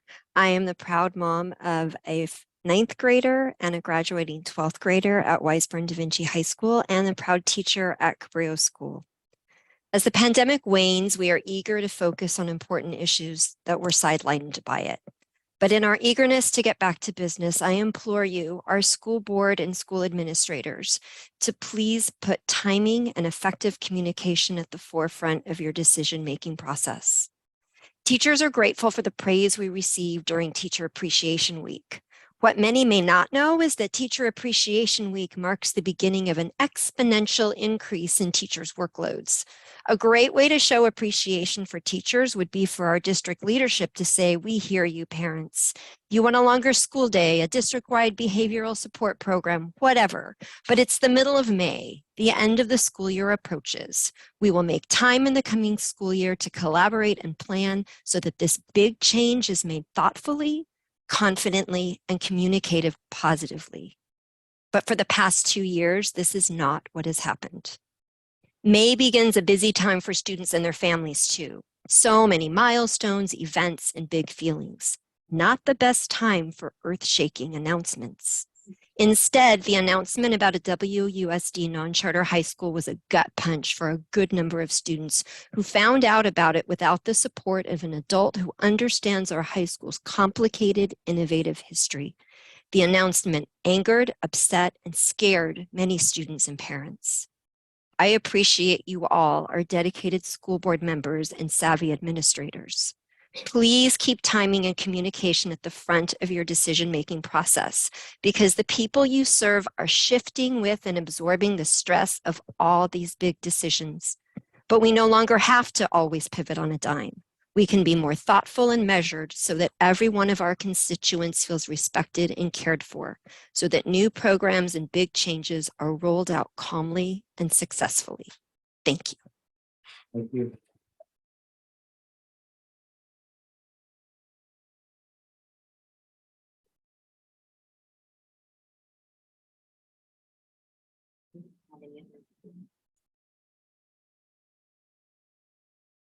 That's it. First of all, thank you all for joining us here and sharing your perspectives. For those of you that may have not had a chance to fill a public speaking card, just know that you can actually provide any comments electronically and we will review that.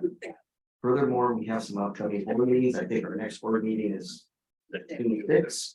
June 6th, you're more than welcome for those of you to come back here and provide more comments.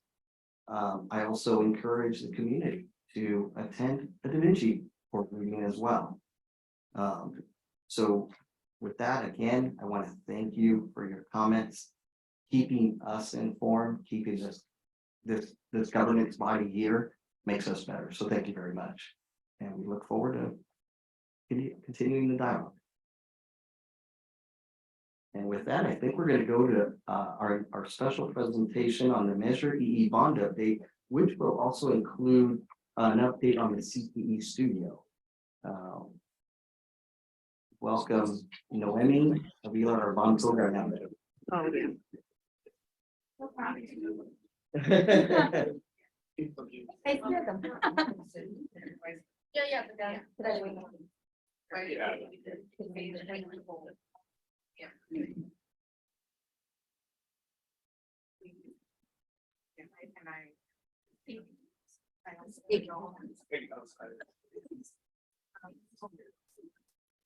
Okay.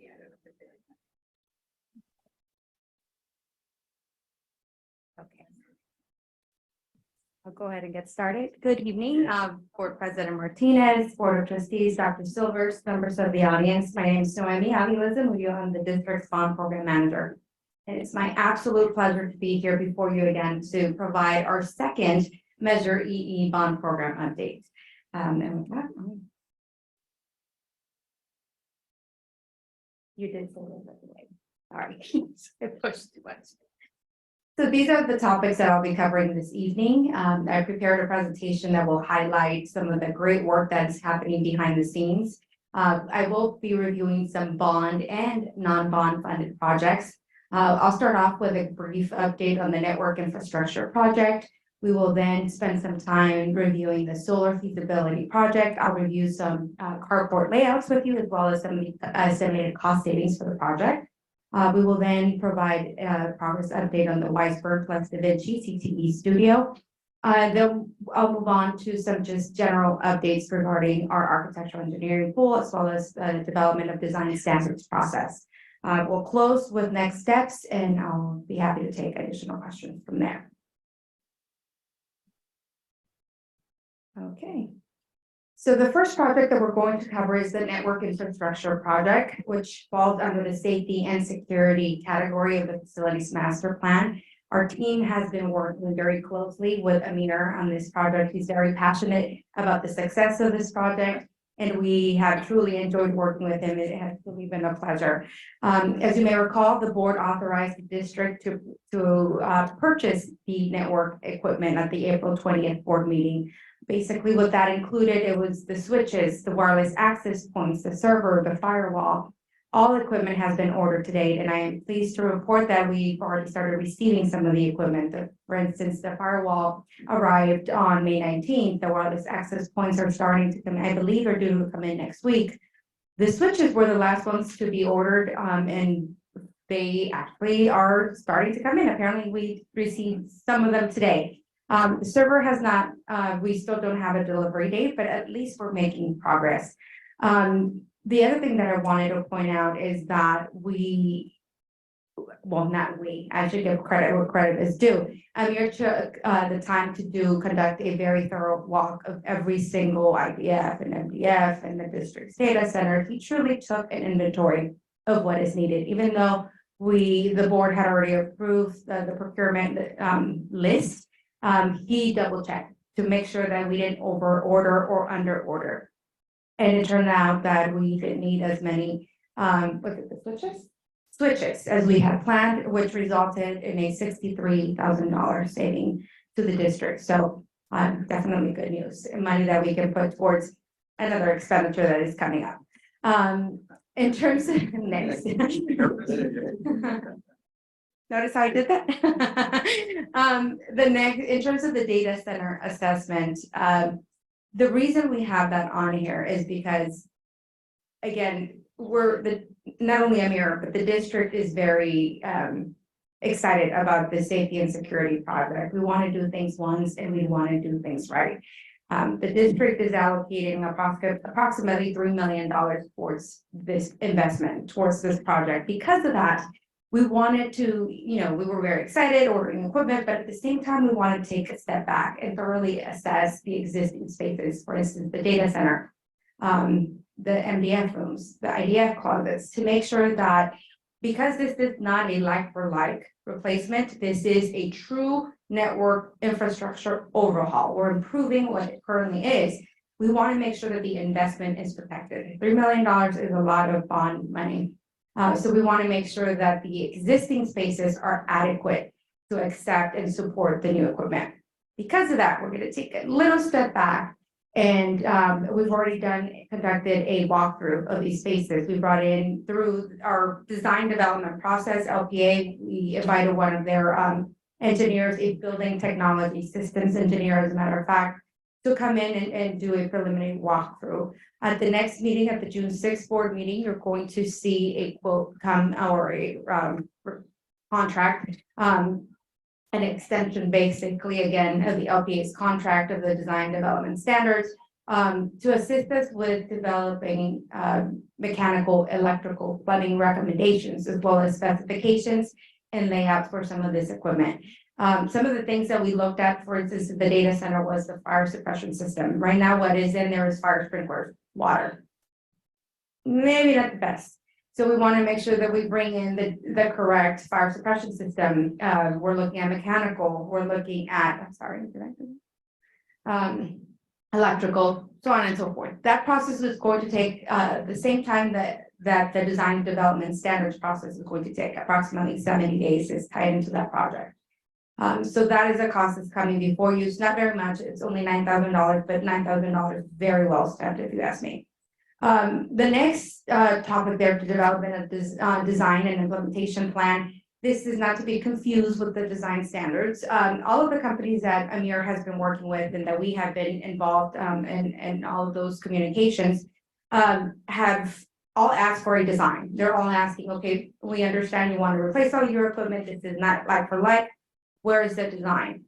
So again, part of this taking a step back is to, we're going to be bringing a quote from IT management in the amount of, I believe, $53 or $52,000 to develop a design and basically a rollout or implementation plan. We're showing the old presentation, not the one I sent you. This is the old one. So it might not have all the information. we'll let him change that. Basically, what this implementation plan will include, it'll allow us to define the scope of work. It'll allow us to provide, IT management to provide a cost as well as a rollout plan. That way, when we come back to you, we'll be able to provide you with informed information, basically, decisions. For you to vote in.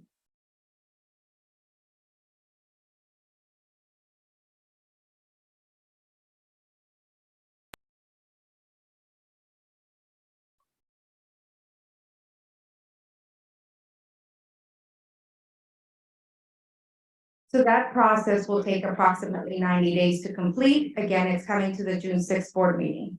And I'll move on to the next project. The other project that we have been working on, and I've provided a couple of updates at our last couple of board meetings, is the solar feasibility project. This is an exciting project for the district because we're trying to obviously be sustainable while also generating cost savings and reducing our energy consumption. So basically, due to the recent changes within the California Public Utilities Commission, there was a program that was in place for quite some time. It was called Net Energy Metering, NEM 2.0. That program is basically being wiped out. Well, it is already wiped out. NEM, I'll just call it NEM for short, 3.0 has come into effect. It came into effect, as a matter of fact, on April 14th. So shortly after joining the district on March 29th, I received a call from Dr. Sorogos, and he's like, hey, can you quickly look into this? I'm like, the deadline's April 14th, but we made it happen. We were able to work collaboratively with SiteLogic. We walked all the sites, we developed the floor plans. They did most of the work, but I assisted, and they were able to submit all the applications in before the deadline. We have not received a true commitment from SCE yet because they have, as you can imagine, a huge backlog of applications. Not only school districts who all submitted last minute, but a lot of homeowners as well, because this truly applies to just anyone who is a solar customer. So this is a summary. I'm going to cover the offset, the energy offset, as well as cost savings in more detail in the next slides. But the solar project basically encompasses 5 sites: the district office / Da Vinci, RH Dana, Juan de Anza, Juan Cabrillo, and 138th Street. Okay, so we'll start off with the district office / Da Vinci. As you can see, this is our largest site. The solar size is 908 kilowatts. The offset, the maximum energy offset for this particular site is 72%. And the estimated savings, annual savings, is $251,000 just for this site. The numbers are great. And the reason the energy offset is 72% is because we're limited, if this works, there we go, we're limited as to where we can place. As you can see, the district office is right here. The picture basically tells the story. The shading does not allow for carports, and that it wouldn't make sense to put solar carports there because of trees and shading. So that really limits us. The other thing that will limit us is the front. You can see the front along Douglas Street where the trees are. There's not a whole lot of shading, but it's single stalls. In order for the cost to make sense, it's typical to install your double cantilever. That way you'll cover 2 rows of parking stalls. That limits the steel, that limits the foundation. It keeps the cost down for the district, which is why this was our max offset for this particular site. The next site is RH Dana. The solar size for this campus is 416 kilowatts. The max offset for this site is 95%. And the estimated savings is $116,000. Again, as you can see, our goal is to cover wherever we have double rows. The middle section is double cantilevers. The front, however, is single. This one is a bit high in terms of energy offset, 95%. right now we are, when we submit our applications to SE, we can come in higher. And we can downsize, we just cannot oversize the system and try to make the change.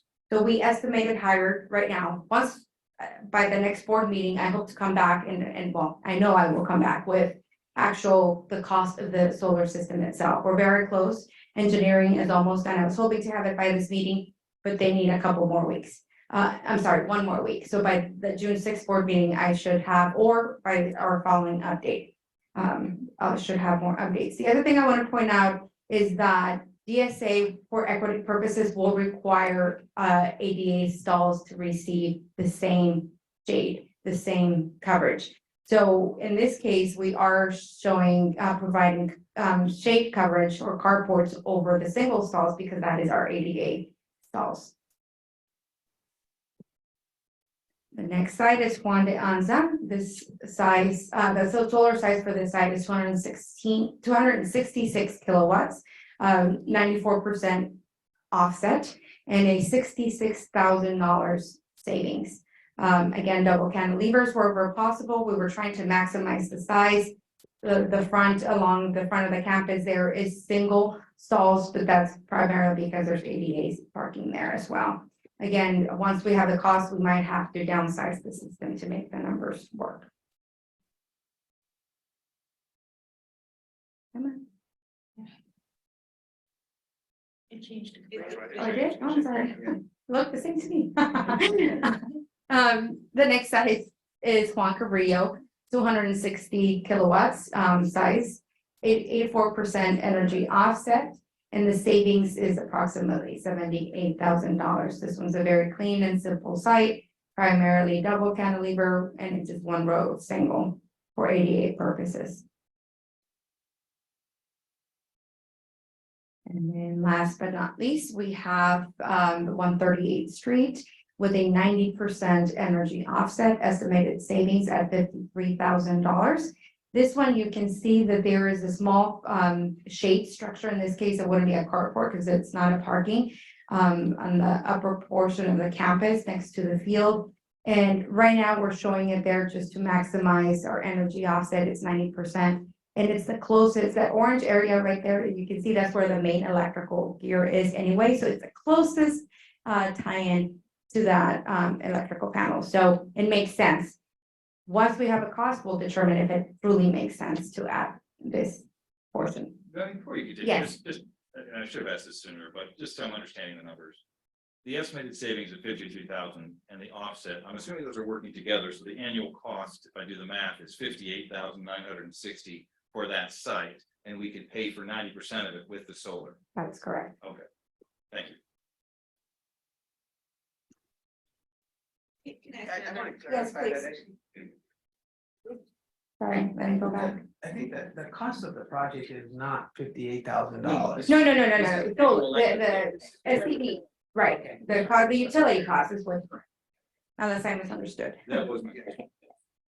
And also, the installations do not include batteries, is that correct? We are exploring, and I failed to mention that, thank you for reminding me, we are also exploring battery storage and EV charging stations. We are prioritizing solar costs first to see where those numbers come in. As an option, we are going to introduce the cost of solar, or battery storage, I'm sorry. In addition to providing 4 EV charging stations, plus making provisions for future running conduit in the event that we want to add more EV charging stations. And batteries are considered safe for a school site? Yes. Okay. Yes, this is what many school districts are doing nowadays. I understand the basic implementation. I wasn't sure about the batteries. Right. Okay, thanks. Okay, moving on to the Weisberg plus Da Vinci Studio, CTE Studio project. Yes. I'm sorry, before you leave Yes. the solar, Uh-huh. so obviously we don't know the cost. I'm assuming when you come back, we've also been looking into, as I understand it, matching funds from the state. Financing options. Solar, there's not really matching funds, but there are some options for rebates. We're looking at a grant fund. At the last board meeting, the board approved the resolution for the ECA financing. And there's no guarantee, it was simply a formality so that we can get in line and apply. But that's still financing, but 0% interest.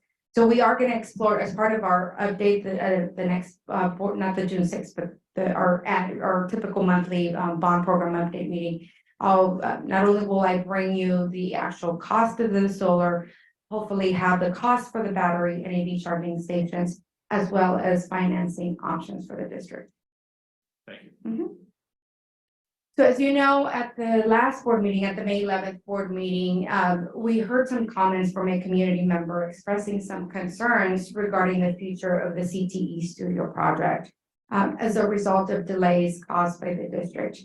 So because of this potential misinformation, we thought it would be a good idea to provide an update so that we can provide some context as to where we are with the project, because there's certainly, regardless of what's happening with, between the two high schools, the Da Vinci CTE Studio project is definitely moving forward. My team has had several meetings with Da Vinci staff. We feel that we have an excellent working relationship with them, and we have made a lot of progress. So with that, I'll give you a little bit of background. So in terms of the CTE Studio, I have provided a couple of bullet points here. I started off with project evolution, just so that you can understand. The CTE Studio project, the lease back documents that basically help the district, or Da Vinci in this case, to select or procure a contractor, a builder for the CTE Studio, was issued 3 different times. The last lease back request for qualifications deadline was April 24th, which was then later canceled after we brought some of their concerns our concerns to their attention, which I'll cover in more detail in just a bit. Again, just for reference, the original CTE project duration that was included in one of the early lease back documents in RQ was May 1st to August 1st, 2023. Then that project duration was later revised to 6 months. In terms of budget, the CTE Studio total budget, all inclusive, that means your hard costs and your soft costs. That means construction, as well as your architects, your consultants, your inspector. That's how they define hard and soft for those members of the audience that are here, was $2.3 million. That left basically $1.9 million for actual construction of the phase 1 hangar building, that 4,200 square foot building. On March 20, as you know, we were board approved March 23rd. Shortly after board approval, I was alerted by Dr. Silvers that Da Vinci was reissuing the RFQ for the lease back documents. And as part of my contract, I was to assist Da Vinci with the process. So the first thing naturally that we did, our team and I, what we did was to review the plans, the specifications, the lease back contract agreements, the RFQ, the request for qualification that was currently being advertised at that time. Fortunately, we found several inconsistencies with the documents that, in our opinion, would result in significant project delays and significant cost overruns to Da Vinci, potential contractor claims, as well as lack of competition and contractor participation, as it was evident from the fact that every time they went out, they were only getting one contractor responding, the same contractor responding. When contractors that I have worked with, I mean, I've been in this industry for 28 years, when they heard that our firm was board approved, I started receiving calls from contractors saying, "Oh, we're glad you're there. We are very interested in this project. However, we're going to have to pass because currently the way that the project is set up is unfortunately set up for failure. We can't take the risk. We value our relationship with the district, or we value establishing a relationship with the district." Because of that, I brought all these concerns to Dr. Silvers, and he said, "Well, we need to let Da Vinci know immediately," which we did that same day. We met with them on March 29th, again, very shortly after we were brought on board.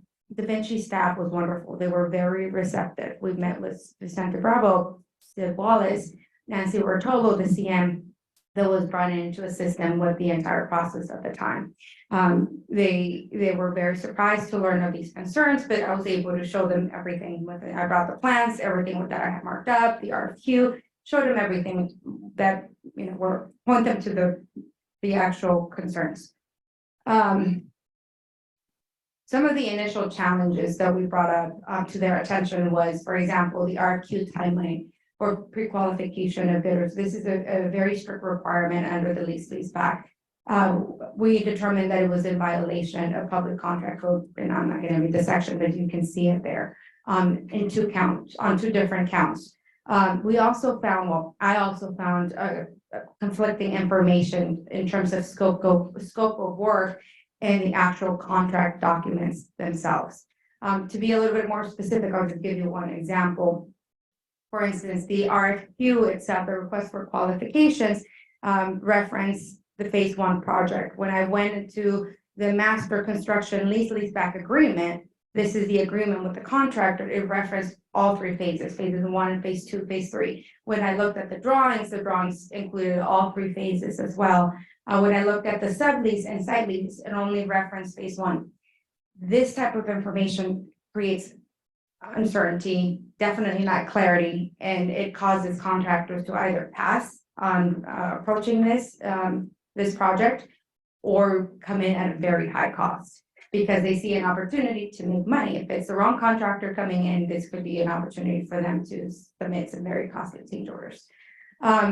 The other thing is the lease-leaseback documents lack clarity. For instance, the actual lease-leaseback document, which is your construction contract, didn't have start dates, didn't have end dates, didn't have liquidated damages. That clause is extremely important because you want to be able to hold that contractor accountable to a set schedule. If you're not providing them a start date, an end date, or more importantly, saying, I'm going to charge you $2,000 a day for every day that you're delayed, there's no way to hold them accountable. And you could potentially end up with significant cost overruns or significant delays in the project.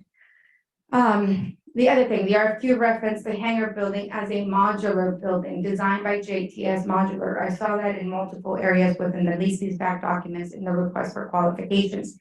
Yet when I looked at the drawings where it should be, there was no indication that this was a PSA pre-checked building. That's typically the case when you have a modular building. Did not find that there. When I went into the drawings indicated, basically pointed to the contractor constructing the building. So again, lack of clarity. Contractors didn't have a clear idea of what they were actually bidding. The next item really concerned me because it included a deferred approval for the entire skin of the building, the storefront system. That's what they call it in construction. Basically, the entire skin. This included the metal wall panels, the clips, the attachment, the accessories. What this means in terms of deferred approval, it means that fabrication and installation cannot start until a contractor is selected. He then has to perform calculations in terms of structural calculations, wind loads, and develop drawings and specifications. Submit those submittal shop drawings to the architect of record, who then submits that to DSA. That takes time. Then we have DSA review that. Right now, DSA has a backlog of projects that could take anywhere from 2, and it's looking more like 4 months for all of the other projects that I've worked with for them to review, making that 6-month duration that was shown in the documents extremely unlikely and frankly quite unrealistic.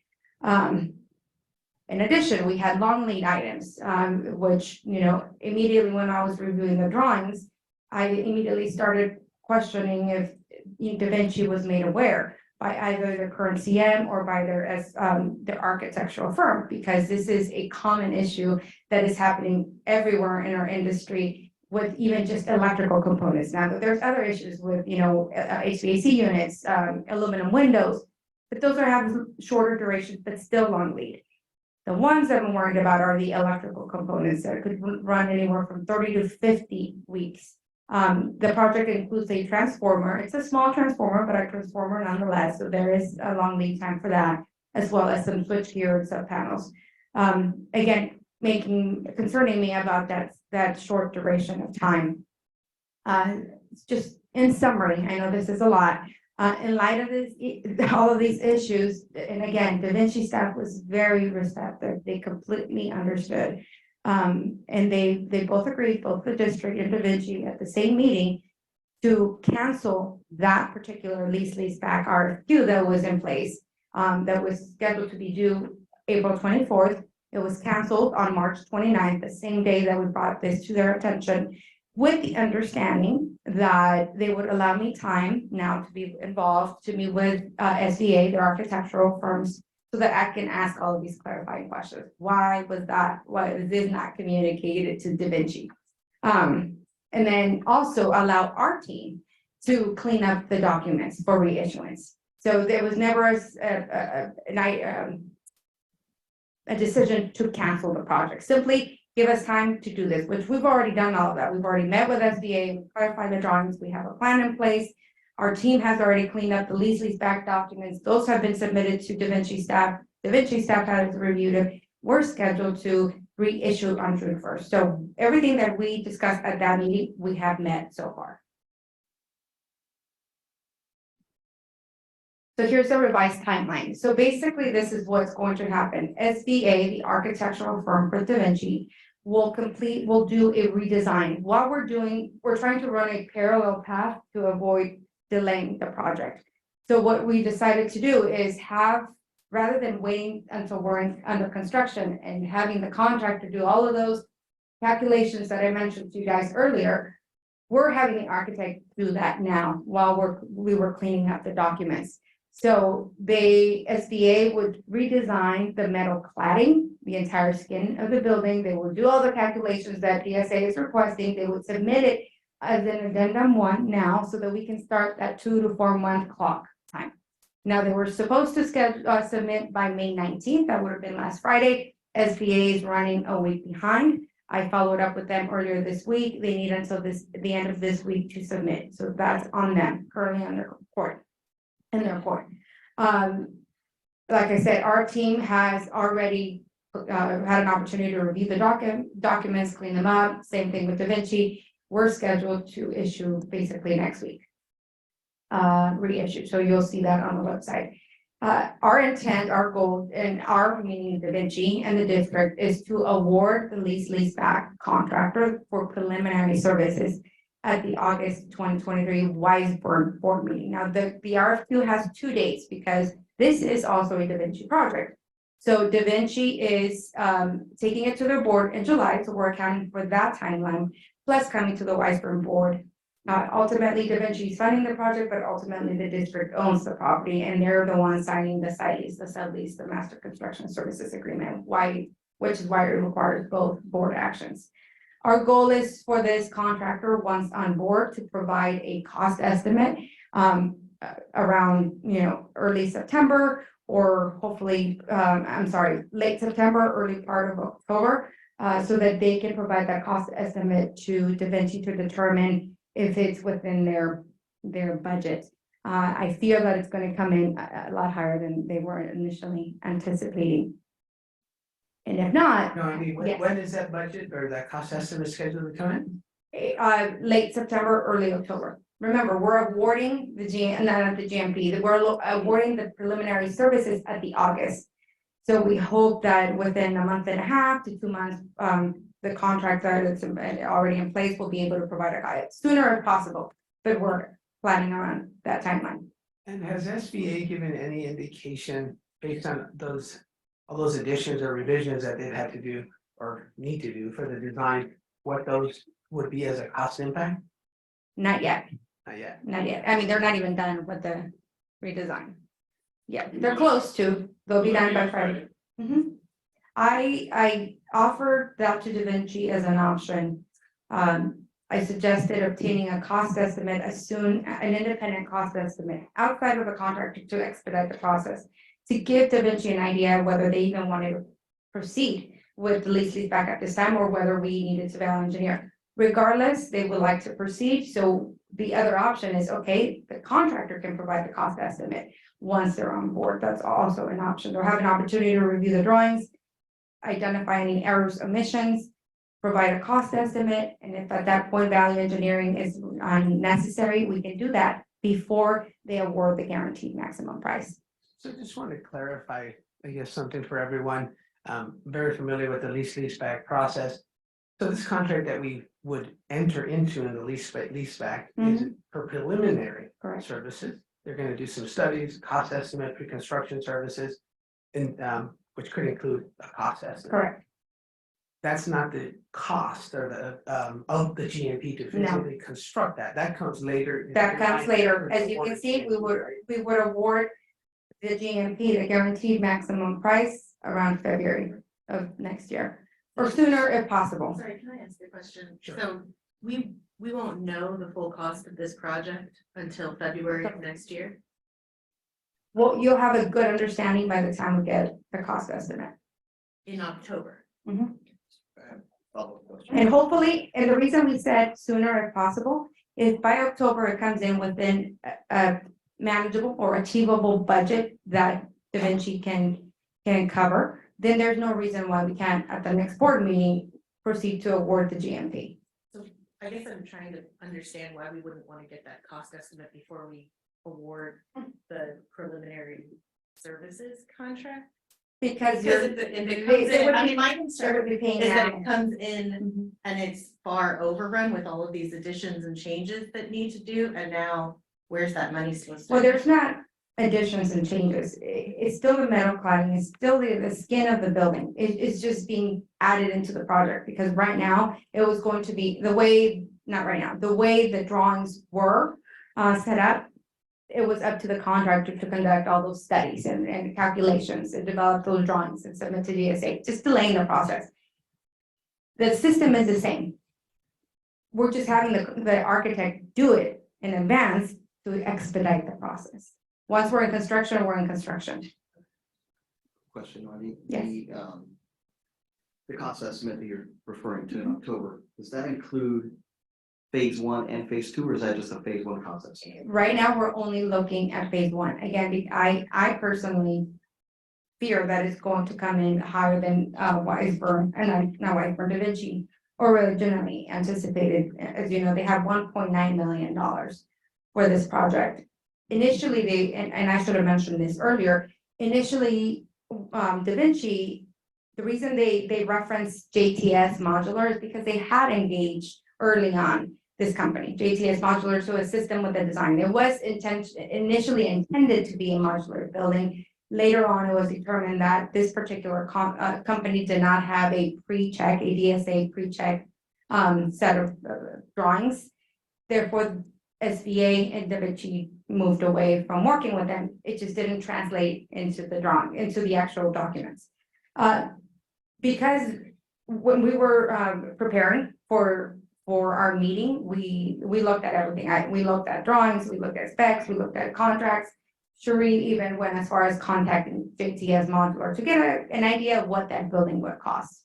Had they gone, same building, just now, instead of buying it from JTS Modular, the contractor is building it. They, at that time, told us it was gonna be about $30 million. And that was then. And as you know, there's been escalation, keeps coming in, increasing, so that was my only concern, which is why I suggested doing a cost estimate, but it would involve Da Vinci paying for that separately, when that's part of the services that could be done by the lease-back contractor anyway. Those two options were offered. So one other point. My question is this, so the project, to complete the project is a 3-phase Correct. Project. So knowing the cost of phase 1, do you feel that's sufficient to actually decide on starting the project? I don't know how much Da Vinci has. That is up to them. They feel confident moving forward, understanding that it might potentially, I've thrown numbers up to $5 million just to gauge their appetite to move forward, and they still want to move forward. So we're proceeding. If I can point you really quick to this slide, that we understand that the 3 phases. Phases 1 and 2 are tied to the CTE grant that Weisburn assisted in applying for. Phase 3 is the basketball courts. Right now, only phase one, has funding, basically.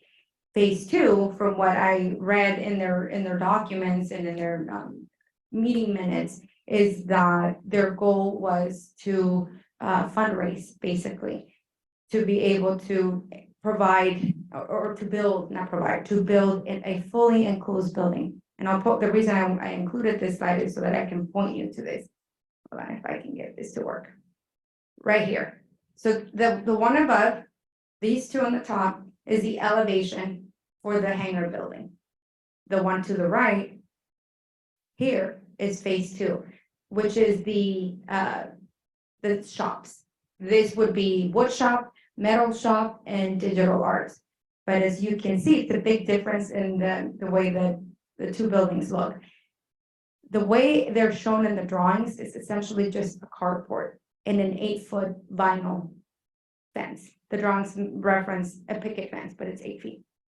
And fully open around, so it's not enclosed, so not truly a shop space, which is why phase two, there's no point in cost estimating, because that's not truly what Da Vinci wants to build.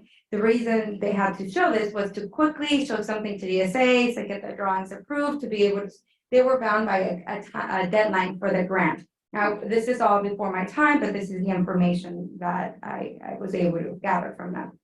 So, but the grant is for the entire project. Phase one and two only. Phase 1 and 2 only. The two shops, basically, the way career technical education grants work, they care about classrooms where you actually provide CT. They don't really care about a basketball court, so it's not included. So if Da Vinci came to the point where it only wanted to fund phase 1, It would lose the grant. they would lose the grant, right?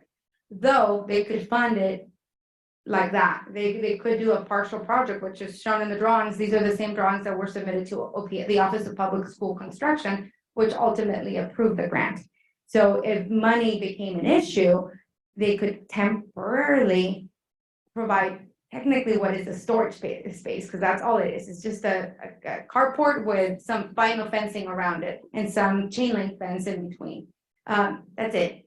So, and that, according to SDA, their architect, was supposed to be around $351,000. Again, that is what they showed in the drawings. This is what OPSC approved.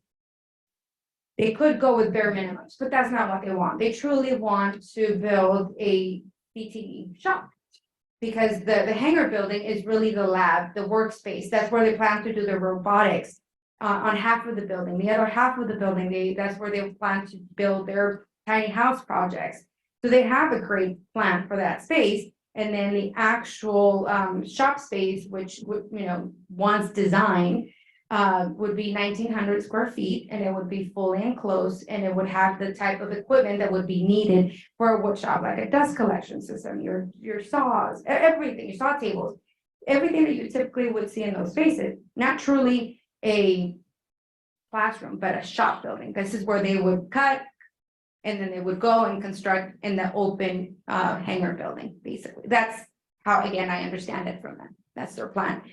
Right now, we're focusing on phase 1. We're trying to get our handle on the cost and timeline. Once they determine what that cost and timeline, my recommendation, they were so eager to run forward with phase 2, and I cautioned them and I said, maybe we wait and see what our cost estimate is going to be for phase 1 before you go and incurring the cost of redesigning phase 2. Because this would be a whole new contract with SVA or potentially some other architect. And it would also involve a whole new submittal to DSA, because DSA approved this. They didn't approve shops.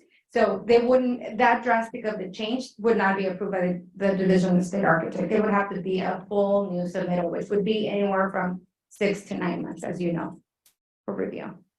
So a question that I have with regards to phase 1, 2, and Noemi, this may not be a fair question to you, so Okay. I may look at Blake here, is if I'm right, jointly, Weisburn and Da Vinci, and we took a board action probably about 1.5 years ago, authorizing Da Vinci to submit for this grant, and again, great, another good opportunity where they were successful in achieving the grant.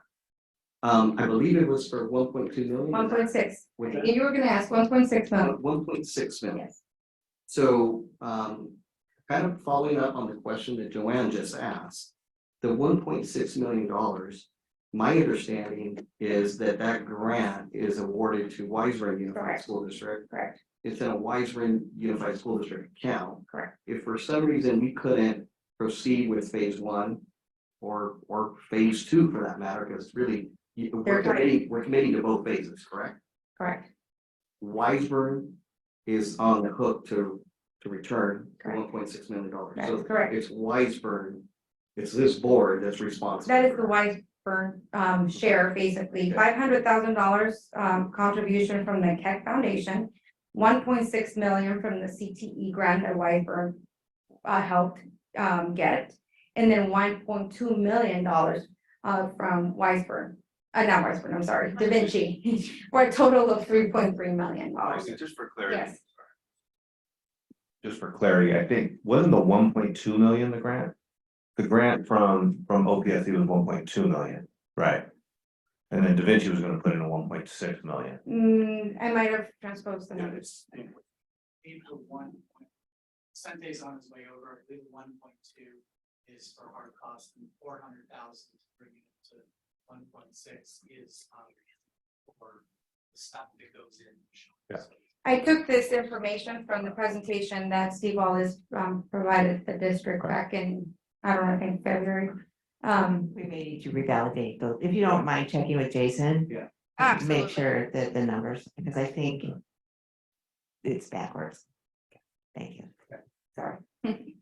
So we're gonna also be at a very interesting point, right? Because the design for phase one is moving forward, that's close to completion. The design for phase two is nowhere near being done. No. So we're gonna be asked to enter into a financial contract for, say, phase one, for these, under a leaseback agreement. Not knowing if Da Vinci can afford phase two. So that is a conversation Yeah, we're gonna have first to and have, foremost. and that's not a question for Right, you, no, I yes. mean, that's a conversation we're gonna have with Da Vinci. Because also as a Wiseburn board, we Wiseburn, since we'll be the contract holders, cannot go out to bid on a project where we don't have the funding. That's actually illegal. So we would definitely need to have that conversation and monies possibly put into an escrow account or some sort of a financing mechanism, including potential paybacks. That is something that we definitely need to have a conversation on. I think this is a wonderful project. I want to see what we can do to move it forward, but there's definitely some risk associated with it in terms of the funding. So I look forward to having those conversations and getting those cost estimates. So as soon as we bring on that leaseback contract for phase one, that'll give everybody That's a our more first reasonable order of business. cost projection of phase one. Right, without that, I mean, there's really very difficult to even make a final decision on the project. But to a certain extent, we did expect that there are some, let's just say, walk-off points. When we started at the very beginning, when we did the initial procurement, or for the submission of the grant. First, the grant needed to be received to make the project viable. If we didn't get it, no CTE studio, there wasn't any funds for it. Then the next phase was to design the project, and as cost estimates were rolling in, there's a decision whether or not there's funding for the project. Here we are today at that next phase for the contractor and potentially another decision point. We go back and look at the minutes of maybe 2 years ago or so, that is a conversation and thought process that I shared with this board, the Wiseburn board, is that there are opportunities to keep studying this project. We're not committing to everything day one, because quite frankly, there's no building even designed or even a concept. This is very schematic on some 8.5 by 11 sheets. So here we are today, looking forward to it with great results of getting the grant. Now we got to figure out the best process or the best way to move it forward. Because I think that as a whole, we're still very supportive of the project and for what it entails. In addition, I think there's some great opportunities for some shared space. That's one of the things that we were discussing with Da Vinci, is that Da Vinci would not have exclusive use of the building, because we would like, as well as have part of having a unified school district, is showing the articulation from kindergarten and all of our elementaries and middle school, all the way through high school for CTE. So that is one thing that we've been discussing. Don't have agreement on whether or not K-8 students will be able to use that building. So we discussed that, and we discussed that at our meeting together with Ray Santiago and Joe Weber. We still need, which are DV trustees. We still need to have a lot of conversations on it, which is great. We're gonna do it. I have no doubt that we're gonna be able to achieve that. It's just, this is why we want to have a presentation as well, to openly discuss these items, because the public doesn't see all the, how do you say, the day-to-day or the facilities efforts that are happening. So I definitely thank you for this presentation. Look forward to seeing what we can do to fully fund the project. I do have a question. This is my original question, or one of my questions several months ago when we had a presentation at the board meeting. What happens with overruns? I'm currently doing some remodeling for our personal things, and the overruns since COVID, it's costing me double what we initially bid. That's just because of the way prices are going. So let's say we get a bid here. Are these firm fixed price bids? How do they work in terms of overrun protection, and who's responsible for paying the overrun cost? So generally, what we recommend is having a healthy contingency built in, not only an owner contingency, in this case, the owner of that contingency would be Da Vinci, for owner requested items, or in that case, if there's. Excuse me, the owner is not Da Vinci. Well, just for the funding for portion. No, the grant is in the name of Weisburn Unified School District. Thank you. So who's responsible for overruns to the project? Let's say phase 1 comes in at $3 million. Everybody says, okay, great, we'll pay $3 million. Then when it comes to be built, we finally find out it's $3.4 million. Who pays that difference? Who's responsible? Well, the contract holder would be Weisburn Unified School District. Right. So Weisburn is responsible to pay that overrun. Yes. Thank you. One more question. Roger had made the observation that, and yeah, we all want to see this happen, for sure.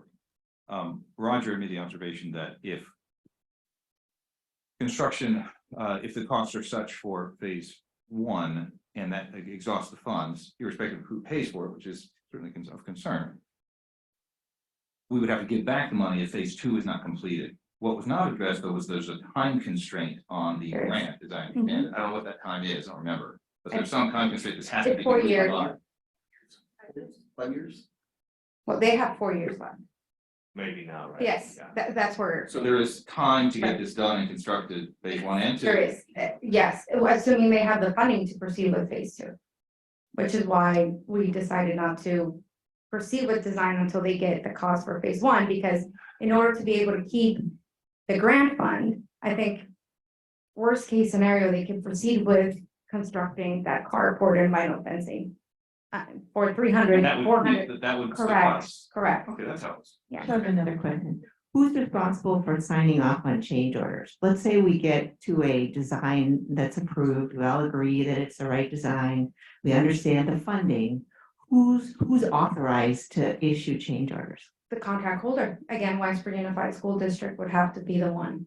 Okay. They can review, but ultimately it is the board, the Weisburn Unified School District Board, that would have to not only approve the change orders, but be responsible for paying them. Okay, great. These back contract agreement is with Weisburn. Correct. They're the property owners. Yeah, thank you. Mhm. Any other questions? No? Okay. Thank you. Problem. Okay, moving on to some general updates.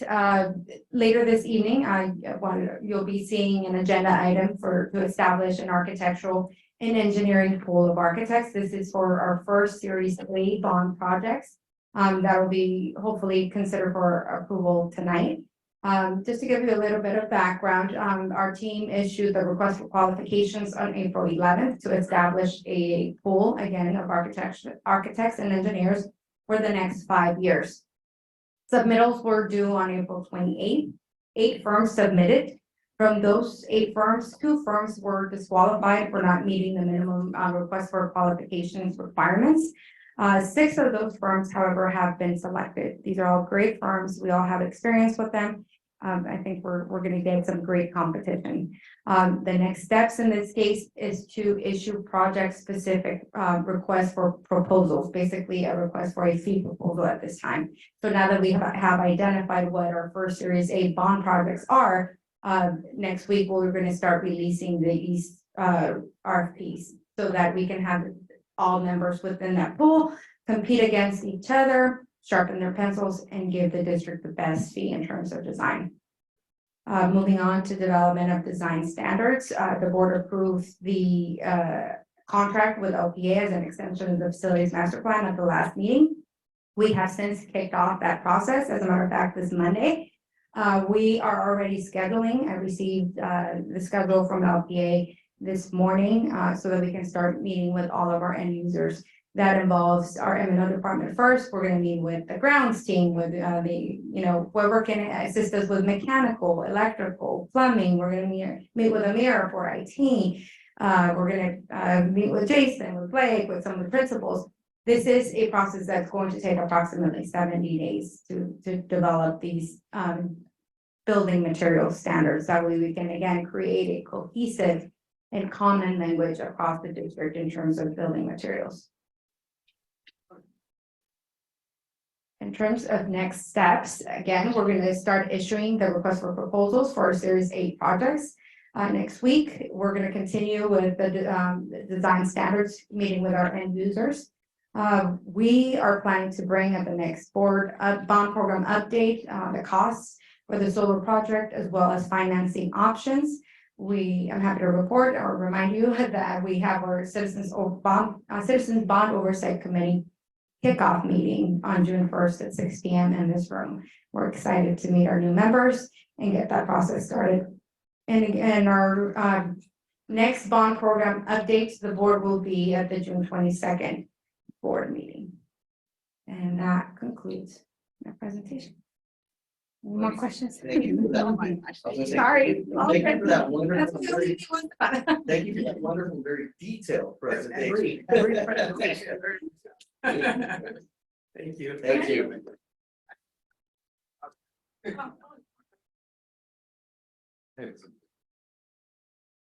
I think we're ready for our next presentation. So the tone is pretty heavy presentations today. We're gonna have our fourth presentation, Dr. Ingram. First, I just want to say thank you to Dr. Ingram for the time. I think we had, I said at the last board meeting, somewhere around 2,000, over 2,000 responses for our renaming survey, which is, 400% more than we get for our LCAP, strategic planning and all of that. So we did, so there's a lot of interest. And I think the board hasn't seen the results yet, I don't believe, so this is a good opportunity. So thank you, Dr. Ingram. Good evening. And shift gears once more this evening. All right. Okay. So as Dr. Silvers just mentioned, I'll be talking with you tonight about survey results about renaming from our adults in our community and also from students. As we discussed at the last update, during the last update, 4 name slates were created. So groupings of names so that our community members could vote on an entire slate or group of names. And as you can see, there are 2 slates with geographic names, 2 slates with individual names. So if someone were to select the first slate, they would be saying that their preference is for Cabrillo's new name to be Wiseburn Elementary, 138th Street's new name to be Holly Glen, Anza's new name to be Del Air, and Dana's new name to be Wiseburn Middle School. Similarly with slate 2, Cabrillo's new name would be Holly Glen, 138th Street's new name would be Aviation, Anza's new name would be Del Air, and Dana's new name would be Wiseburn Middle School. The third slate, there's a theme, which was one of the requests of our community that we have themes if their names would be individual names, and so there's an aviation theme here. No specific school was attached to these names, but the choices would be Sally Wright, Catherine Johnson, Amelia Earhart, and then Aviation Middle School. And the fourth slate represents prominent American figures with Cesar Chavez, Martin Luther King Jr., Maya Angelou, and Wiseburn Middle School. Okay, so Our community survey went out to adults, or rather to the community. We're focusing on adult responses here. It was open for 2 weeks, starting April 28th and ending May 12th. There was an email that was sent out to staff members. Promotions were posted on social media, Facebook and Instagram. The survey was promoted through Weisburn Watch. Flyers went home to all students, and also school sites were asked to promote the survey as well through their weekly newsletters. Also district newsletter, the district newsletter provided information about the survey as well. We had 1,517 adult participants, which is, as Dr. Silvers mentioned, is a lot for us, more than we usually see. So that's really exciting. We had 331 students in addition to that 1,500 complete this community survey. Those responses aren't tallied in the results that I'm going to show you, because the students were told that their official vote is the student survey that was presented to them in their schools. All right, so for our students, 3rd through 8th graders had the opportunity to participate in school. They had class discussions, so I provided an outline to all the teachers, and the teachers had an opportunity to present that information and have that conversation themselves, or they also were provided with an opportunity for the principal, assistant principal, or myself to assist in facilitating that conversation. And so the goal was for every student to be offered the opportunity to participate in the renaming survey at school. And that happened. And you see the numbers here. 1,330 students participated, 408 from 138th Street School, 259 from Anza, and then 663 from Dana. And you can see the grade level breakdown, the bottom row there.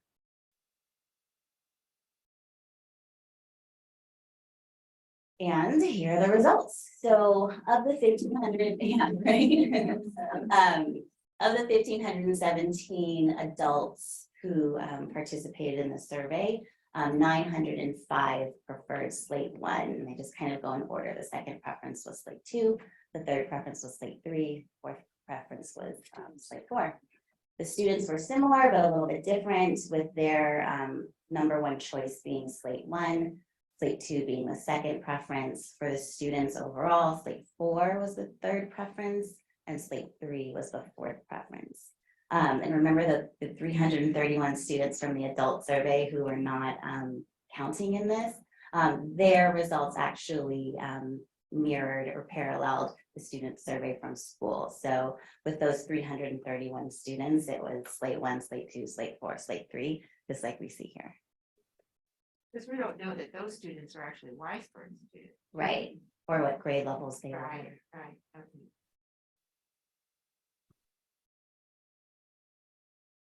Okay, so for our adult survey, Erica Corder, our communications specialist, has been researching and anticipating this survey for a long time. And so since we started the process, she's been paying attention to how do we get the highest numbers of participants? How do we get folks to communicate based on, and she was looking at that information or answering that question based on renaming communication, but also other communication in the district. And what she found was that the fewer questions we ask, the fewer things that people have to click on, the greater the likelihood that folks will participate. And so we kept the survey short, just 1 question, and asked them for their names, and we embedded the survey in the actual communication in the email or on the website. And so typically we have like lots of data, right, and breakdowns by school site and all that, but we don't have that for the adults. We do have it for the students. And so here we see a breakdown by school. It's a little bit different from the overall numbers for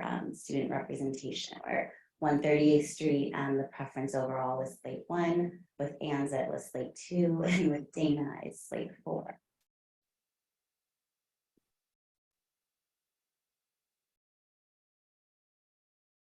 If we break those numbers down a little bit more, we can look by grade level and also grade level by school site.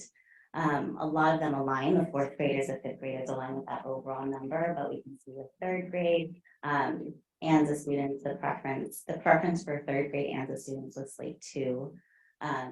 The preference for sixth and eighth grade students was slate 4, but with eighth graders, that was just barely in comparison to slate 1. And then for seventh graders, they equally preferred slate 1 and slate 2. So, so interesting numbers. That's my last slide of data. I think the community in general is really excited to be at this point. I think everyone's anticipating what the new names will be. I know I've heard from TA members and our front office team members who are trying to make arrangements for next year. And so I promised that I would give them a shout out and mention that as we're continuing on this process. And so, yeah, hopefully we're in a place where we can make a decision soon and move forward. What is the process for us to do that? Well, that's a good question.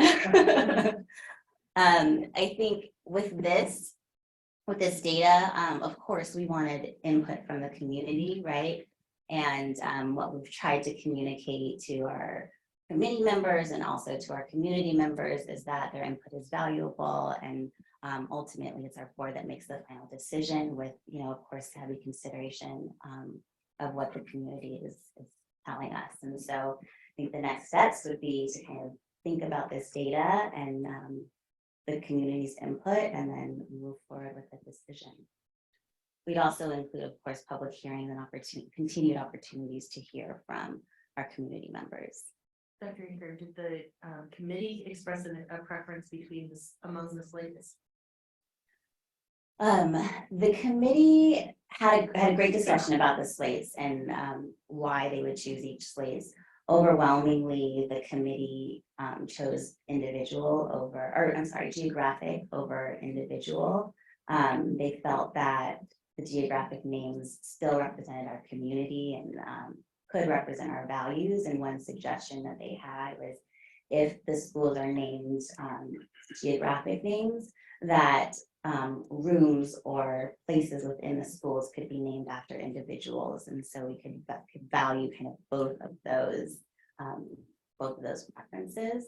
But the committee strongly liked slate 1. Dr. Goldman, to answer your question, or probably not answer, but to provide context to your question. I did send in my board update last week a series of questions. I think the district would like to bring back to this board a slate that you all feel comfortable with, to vote on. I think that overwhelmingly we saw slate 1 as being the slate, but there are questions to be asked still in terms of, are there any swaps between, because you still have 2 slates that are ranked up towards the top, and if there are any changes that you may want us to explore, any feedback. I guess we're looking to the board for some feedback as to what we can bring back to better inform this decision for you.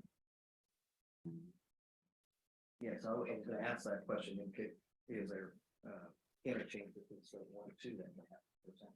Yes. You mentioned geographical was the committee's, I guess, for lack of a better preference, right? But there could be interchange between the 2 slates. Right, and I'm going to correct myself. It was slate 2 that was the stronger preference, and one of the concerns was with 2 Wiseburn schools, so Wiseburn Elementary and Wiseburn Middle, that there might be some confusion.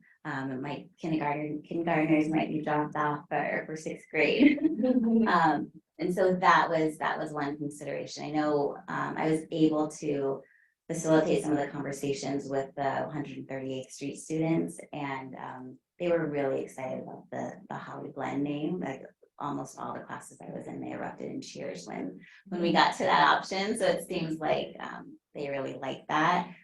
We've heard some feedback from our committee members that they like the name, they like aviation for Cabrillo. And so if there was some consideration between the 2 slates, then that might be a consideration to switch so that Cabrillo would be Aviation Elementary and 138th would be Holly Blend. We've received some feedback from committee members that that might be desirable. I did hear feedback, and in full disclosure, Dr. English and I talked about this prior to the meeting, just because I wanted to use research prior. I've heard some a few folks from the Del Air community suggesting that a name of Wiseburn Elementary seems to suggest preferential, that this is our designated best elementary.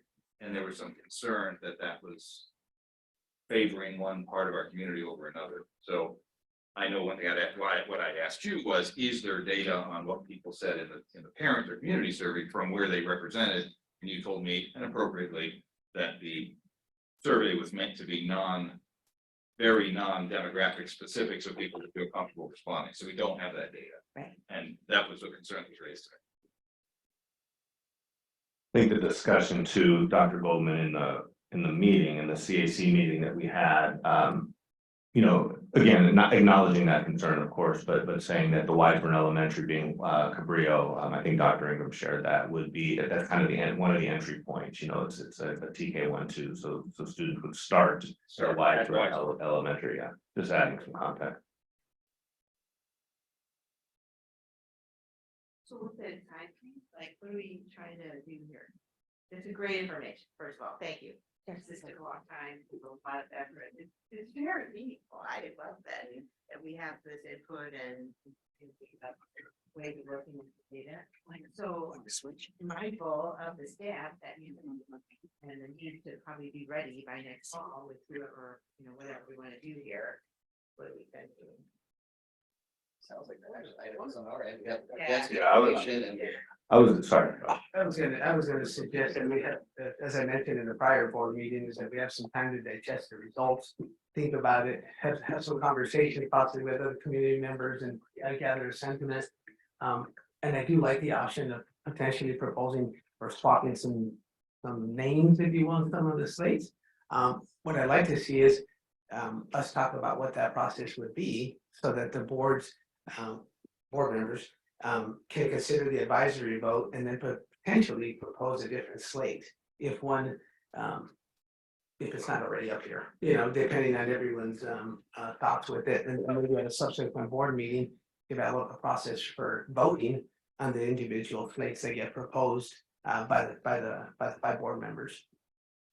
Wait, what, who would vote? The 5 You board want us members. to propose new slates? This is the advisory, no, absolutely not, no. You're talking about all new names. It's up to the individual board member what they'd like to do, but I mean, we have 4 slates here that we can use as a base. Because the process that we observed is advisory, it's not mandatory.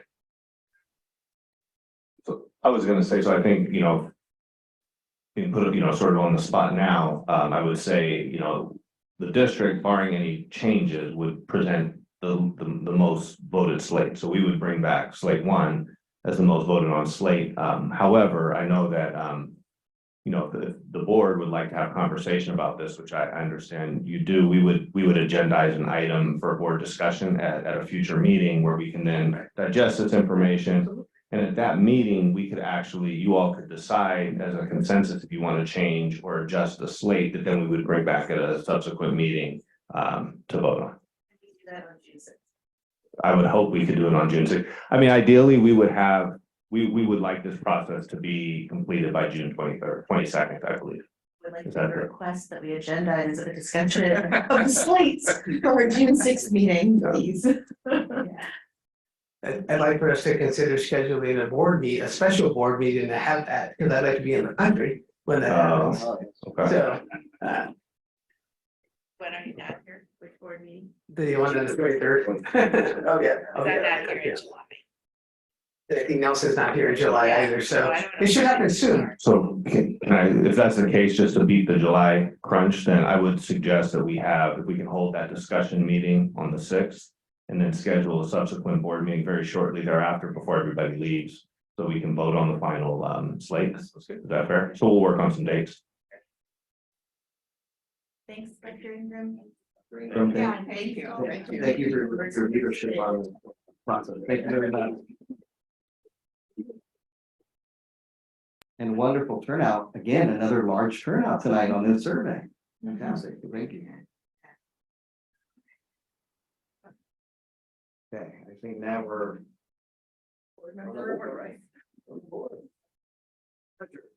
Oh, all right. First, I'd like to start with thanking and congratulating all of our service longevity recipients. It's amazing that some folks, some teachers have worked within the Wiseburn Unified School District for 40 years. That is absolutely amazing, especially at this time. People job hop quite a bit. I think I read an article not too long ago. The average tenure at a firm is like 2 to 3 years. People are jumping really fast, so it's really wonderful to see the dedication and commitment to our schools from our teachers as well, and that they have a great environment to also teach, and that we're incredibly grateful for their service. Wanted to just thank them again for their hard work for the betterment of all of our students. Also wanted to thank everyone in our community that came out and made comments with regards to a Wiseburn district-run high school. I wanted to share my comments. Unfortunately, we can't comment directly with the people as they make their comments, of course, because we're all subject to the Brown Act. But during our public comments, we can certainly share what our thoughts are and where we're headed and what we believe, and share some information on our discussions. One of the things, for me, one of the questions that's been asked in many ways is why now? And we have not heard of this before, or this is new. So I wanted to share some of my thoughts as well, because the conversation is not new. One of the challenges that a district has is getting the word out. That's always been a challenge. It's incredibly difficult to reach everyone. However, the conversation of having a Wiseburn district-run high school started with the very beginning in 2013 with the initial concept of where Da Vinci Science would remain, and they'd be that would remain as Da Vinci and our charter school. Da Vinci Design would actually migrate and become the seed for a district-run high school. So the information is not new. It's since 2013. A lot of things have transpired in there. I'm not going to go through every single item, of course. And we've reviewed different options. Community also requested a different type of school. And that was also generated the birth of Da Vinci Communications. So we are listening. We are looking at options for all of our students. And we've had these conversations even after 2013. I'm going to share one of my comments from April 15th, 2021 that I'm going to read verbatim, because this is something that we have been discussing. Fortunately, again, it may not get out to everyone, but I'm hoping that more people know of our intentions as well. And this is what I said in 2021, April 15, 2021. Along the lines of options, I would like for you, referring to our superintendent, Dr. Blake Silvers, to commence exploring and developing a timeline for a Wiseburn High School that is not charter. This is a big ask, so I am not expecting an overnight answer. However, I would like to see options. I recall, as I have been on the board at the time when the two charters, science and design, these two schools did not exactly fit the community needs, and based on community request and Da Vinci requests, the birth of Communications came about. I believe we find ourselves in a similar situation where our high school options are not meeting the community needs, and I would like for us to look at ways of expanding our offerings. As I said earlier, I do not want to see a single student leave our district. That is just not acceptable to me. I also want to be clear that I think our Da Vinci schools are a great option and should continue to be the first option. I personally have a lot to be grateful for. My oldest son graduated from Da Vinci Science and is now in college. I have a senior at Da Vinci Science that has been accepted at many colleges. He's now graduated from sciences and is in college. And a student that is also at Da Vinci Science who graduates this year. At the time, I had a student as well at 7th grade in Dana. As you can see, this topic is not new. The district staff is now researching and studying this option that will take many, many years. Meetings, conversations, and agreements also need to be had and made. The Wiseburn board has not made a final decision on the matter. This is the start of an engaging process and conversation with our community. As such, there are many questions that are yet to be answered and developed. We look forward to doing that with all of our parents, community members, and it does include Da Vinci in this conversation. We, as the Weisburn Board, cannot present to you a fully vetted plan without disclosing that we'd like to develop a plan. This is going to be a very in-depth, detailed process.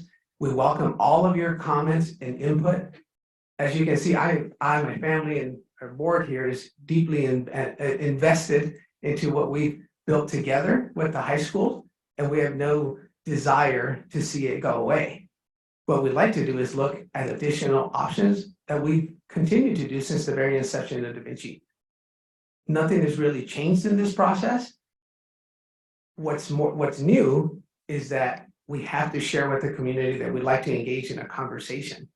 We don't have all of the answers, and quite frankly, we're looking forward to conversations with you so that you can help us develop those answers to those questions. If we had a fully vetted plan, then I would totally see and understand and agree with the community that it's a problem. But we have to start with having conversations because we have not got through the entire process. Very similar to what you saw today in terms of the presentation for the naming. That's been a process for 2 years or so. And it's gonna continue. We're still not done, but I really truly look forward to keeping the engaging conversation. And I know we have a meeting with Da Vinci Board representatives on May 30th, and we're going to continue that dialogue and conversation. Thank you. Thank you, Nelson. A few comments tonight. Well, first of all, thank you to all the community members for coming out. I will have some comments on that shortly. Let me just talk about some other things first. I did want to again acknowledge and recognize our honorees and employees of the year.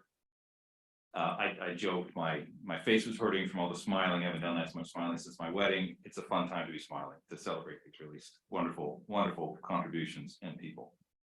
Also want to, relative to our teachers and our team, May 9th, the California legislature made the official day of the teacher of May 9th. We are going to be having a resolution on our agenda tonight that will be acknowledging that. Here, all of us have been inspired by a teacher at some point. I wish the teachers were still here because I wanted to say to them, our mission at Weisburn is to engage, empower, and elevate. So thank you to the teachers for making that mission come to life. It doesn't happen without each of them. I also want to mention the good news for the community relative to the bond sale. On May 18th, we successfully participated in the sale of our Series A bonds for Measure EE. This is really great news. The prime loan interest rate today is 8.2%. The bonds were financed at $25 million at true interest cost of 3.69%. That is historically very good in our commitment and our fiduciary role with responsibility to the community. We also refinanced Series AA bonds at 2.48%, even better, and that's saving our community $2.6 million. So thank you very much for your leadership on that, Dr. Silvers. I'm pleased that those numbers, as you know, for forever, I've been asking to refinance. So thank you. Finally got it. It's great. Also, just want to let the board know in my role as the clerk of the LCFA Board of Directors meeting, the LCFA is the local classroom funding authority. That is our community relationship with DV and all the local elementary school districts that is responsible for Measure CL. Just to let you know, especially out of deference to our recently community passing the bond, as the representative of Da Vinci of Weisburn, I voted down any increase in the interest rate on that, which is, we're now coming on the 10th year of that bond. We have never increased that, trying to keep costs low for our community, and that money is leading to music, one-to-one Chromebooks for our schools, teacher collaboration time, PE. It's really making a difference for our community, and yet we've asked enough and we don't need to ask more. So letting you know that vote was had, and there was a unanimity of all members of the committee. All right, what else do I have? A few more things. Dr. Silvers, thank you for continuing your efforts on our strategic planning work. I know you had a meeting yesterday with the GC. Obviously, you can give us any kind of brief update in your presentation, that would just be great where we are on that. And Dr. Hasty, in our prior meeting, we had a brief last minute conversation about can we make some money on our reserves that's just sitting there, and it's our understanding in the past that we might be able to invest that in very prudent investments. I don't know if you looked into that, but I'd let you know that's still on my mind, and very much like to get an answer to see if we have options there. Okay. I think that's it. So back to the comments by the community. Thank you. Whatever your position is, thank you. This is a true bottom of the heart statement for me. If you care enough to be an advocate for your child, bless you. Thank you for being here. Thank you for sharing your views. Thank you for giving us your insights and helping us understand how we've either miscommunicated, not communicated, had different understandings, all very helpful. Thank you to all of you for your communication. I am hopeful. Well, I received a letter from a dedicated parent, and I try to respond to all letters. I'm not successful, so forgive me, I try to respond. But I really like what was said in that letter, and I really like what was said here tonight, because I think there was a consensus on all speakers that can you please boards work together. So thank you, Ray. Thank you, Brian. Thank you to this board. Thank you, Dr. Wonder, for being here. Yes, I completely concur. Let us work together. Let us collaboratively find ways to continue to build options and positive, incredible experiences for our students. And I'm hopeful we continue those joint dialogues. I'm thrilled that, as Roger mentioned, Nelson and Roger are going to be meeting with Ray Santiago and Joe Weber from the Da Vinci board. Excited to have that conversation moving forward, and hopeful we can continue to work together to find win-wins to the greatest degree possible. So thank you all for your input, and that's my comments tonight. Thank you. Rebecca. Thanks, Nelson. So first, want to echo the congratulations to all of our longevity honorees, our employees of the year, our longtime teachers who are retiring this year, including Mrs. Flanders, who had taught my son in 3rd grade. I'm a little sad to know that my rising 3rd grader will not get to be in her classroom, but she's earned her rest after 35 years. So to all the honorees, your service to our students, schools, and community is incredible. Thank you for all you've done and continue to do for all of us. I also want to recognize that this month is AAPI, Asian American Pacific Islander Heritage Month.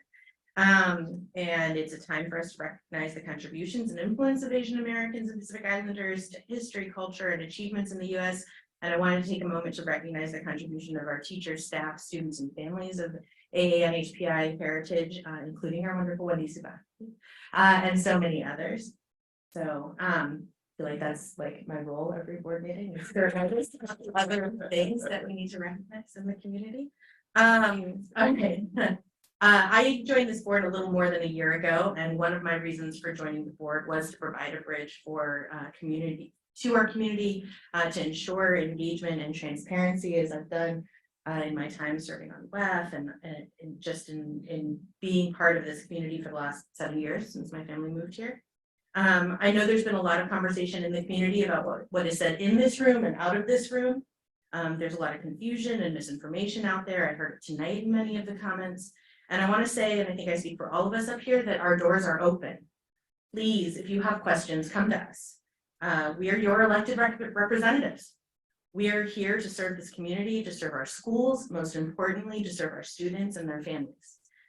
In that vein, I also know that the district has taken so many steps to improve the communication over the last several years. I think there was a point in time when we can all agree that it wasn't what it was. Eric Corder has made a huge difference in how the district puts out information and shares it with the community.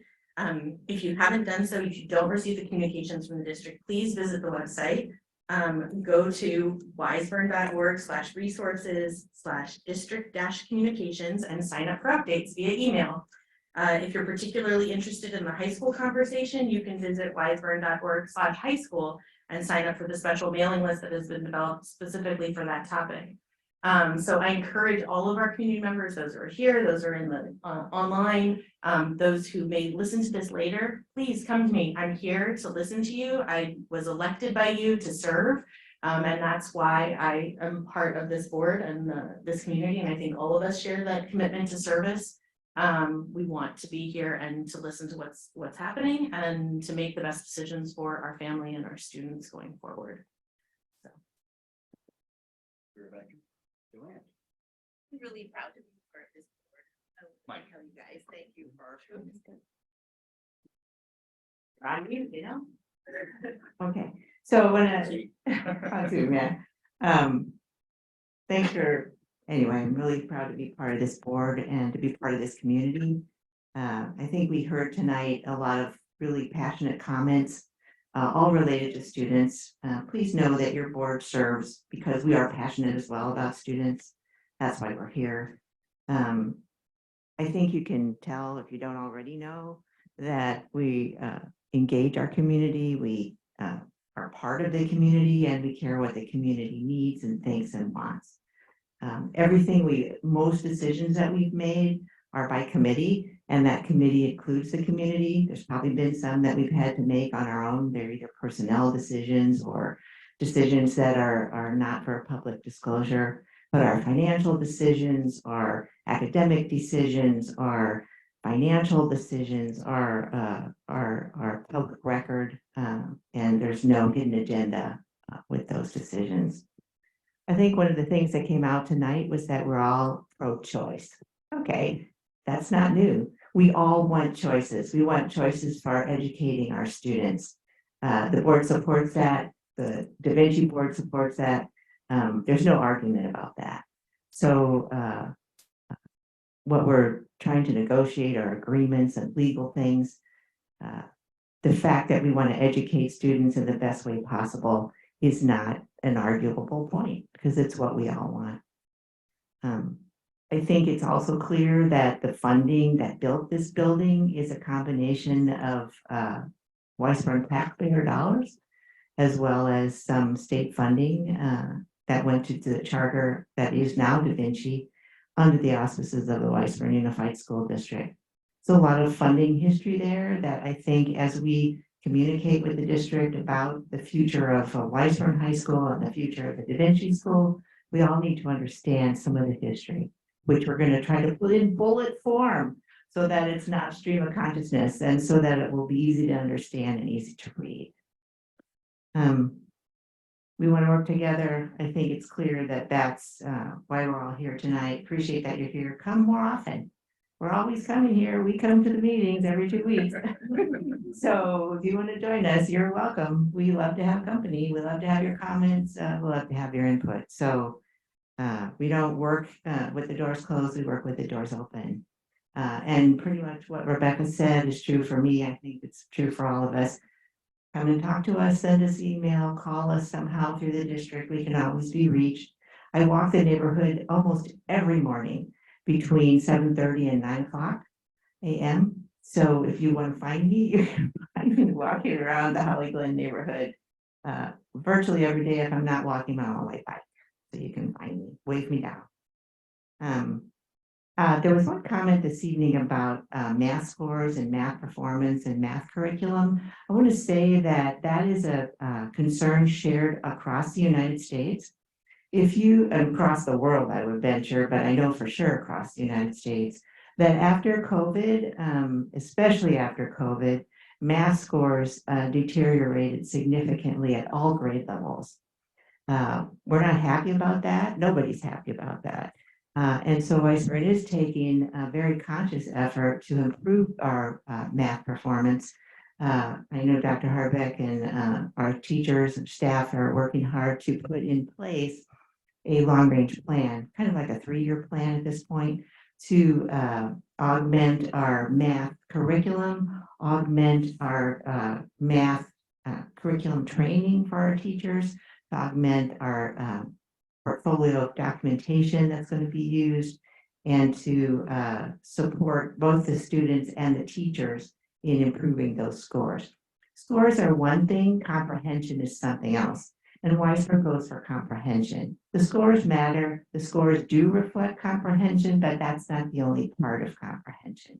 So I want you to know that we do take that seriously. We are working on it. We do know it's a problem. It's a big problem. I would venture to say Da Vinci's having that problem also, as well as the rest of the country. So we do want to solve it. We are working on it. We have active plans to make it better.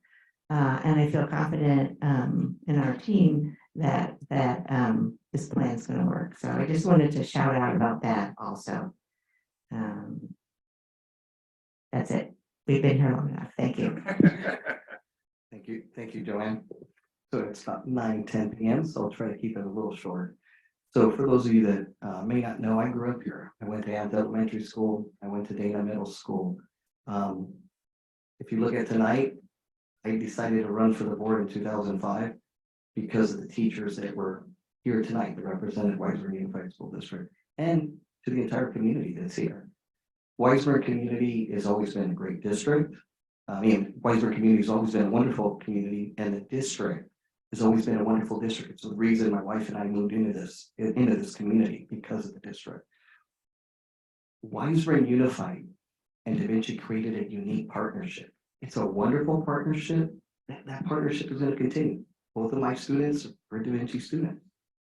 At the end of the day, what I heard loud and clear from both sides tonight is you're asking us to work together. Brian Meath served on this board with Roger and myself.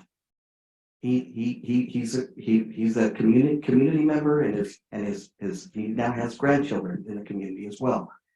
We owe it to the community to work together. Ray's here as well. I asked both of them, let's work it out. There's no reason why we can't create a win-win situation. That's a sentiment that I've heard here from the board, and I hope that we can continue to work that. We owe it to you. We owe that to you. That's all I have tonight. Thank you. I will turn it over to Blake now. I think Eileen, you're gonna do a presentation on math. No, I'm joking. We are, Joanne, I just wanted to share. Do we have any other reports? I'm sorry, I don't think we do, so I'm gonna go on. I know, Joanne, one of the things that we're gonna do over the next couple of months is present to the board on our math scores. I think that is something that's really important to us. We did invest a significant amount of money that's coming in the form of a grant from the state to be able to support math instruction in the district. As we pointed out to the board, has really been a highlight of our, I would say, some gaps in our data. And we understand that it's a gap, across the state and across the country. To me, that, and I think to all of us, that's an excuse and not a reason, and we just need to do better at that. So we will. I think it's a commitment that we've made. I want to say that I'm a proud parent of two daughters that are at Da Vinci Science. One who graduated and went to the University of California, Berkeley, and is home for the summer for her first time after being away. So it's nice to have her home. My other one is a junior. I have a 8th grade niece who's very near and dear to my heart, who will be starting at Da Vinci Science in the fall, and then one the year after. So I just want to say that there's a lot of love and a lot of appreciation for the work, despite maybe some messages I've received over the last few days. I want to say there's a lot of love and a lot of support for the work that's being done with our partners at Da Vinci, and we want to continue that work. So I echo that. I work for the board and really want to support that effort as we move forward. Want to say that today the recognition of our staff, it's been a month of recognizing our staff. And I want to share that having been able to travel to our different school sites to be able to honor our Teacher of the Year, Classified Employee of the Year that we saw today was really rewarding. I really appreciated, Dr. Dougal put together this new timeline. I thought today's event was really, really nice to bring the families together, our teachers together with their families, staff, so that they could be recognized in front of this board. So I appreciate the time, that went into that as well. I'd also share that I received some really, really good news from Andy DeSere today. That our 8th grade team, was it just 8th grade? I'm sorry, I didn't, the text came in late, so I'm trying to, it's the whole school. So Herndon team, do you want to make that announcement, Eileen? Yeah, we both got it late. The last minute announcement. We're so happy for Andy DeSere and his student. He had a team from Dana Middle School. I don't even want to guess how many kids, but it's usually around 15 kids that he works with. He starts with a larger group and it whittles down sometimes, but they actually came in first place at Herndon. This is outstanding. It took place in El Segundo. And their topic was using robots to clean up oil spills. And there's an essay involved and quite a bit of outreach. They worked with experts. So we'll have him come in at our very next board meeting to give you more details, do a better job than what I'm offering tonight. But we're so happy for him. First place, all the kids. Yeah, next meeting. We did ask Andy to bring some students to the next meeting, I think June 6th. I may have told him June 8th, so I'm gonna have to correct that. I'm gonna correct that for him, so he's at the here on the right date. Just wanted to share too, that as we move forward, the rest of the year, we have lots of sing-alongs. Did I get that right this time? I got it right, sing-alongs. At our elementary schools. So had a chance to visit Anza's yesterday, had a chance to go to 138 today to see them. They're all throughout the day and they're about an hour, give or take, they're about an hour. So, you could sneak in for a lunch break or a quick break and be able to catch one. And it's really, really uplifting to be able to see the students there perform. Fifth graders are playing the violin, which we know we've made a really concerted effort and investment in music. Particularly musical instruments and reading music. So it's really nice to see that. And yes, Dr. Goldman, we ran a strategic planning, a strategic foundation meeting yesterday with our guiding coalition. We had about 40 teachers there, our staff, our administrative team, to take a look at the 5 pillars, not our assurances, but the pillars, focusing on the values and it was good, about an hour and a half discussion, activity, negotiating values. I'm not prepared to give you results yet, but I will say they're hanging on my wall in my office. And so we'll pull that together, make sure we bring that back to the board. I think we'll meet, maybe take a look at it. But I thought it was a really uplifting meeting. The conversations that were being had at the different tables was just inspiring. So nice to see that and really looking forward to sort of rowing in the same direction. Thank you. That's all I have today. No, they deferred. That's actually good news. Typically, we hear problems. So this is good news. Thank you. Jason comes to us with things that we can't solve. I was just trying to catch you working out a sequence. No, I know. Wendy, do we have any comments from the public on agenda items? You have one comment. Okay.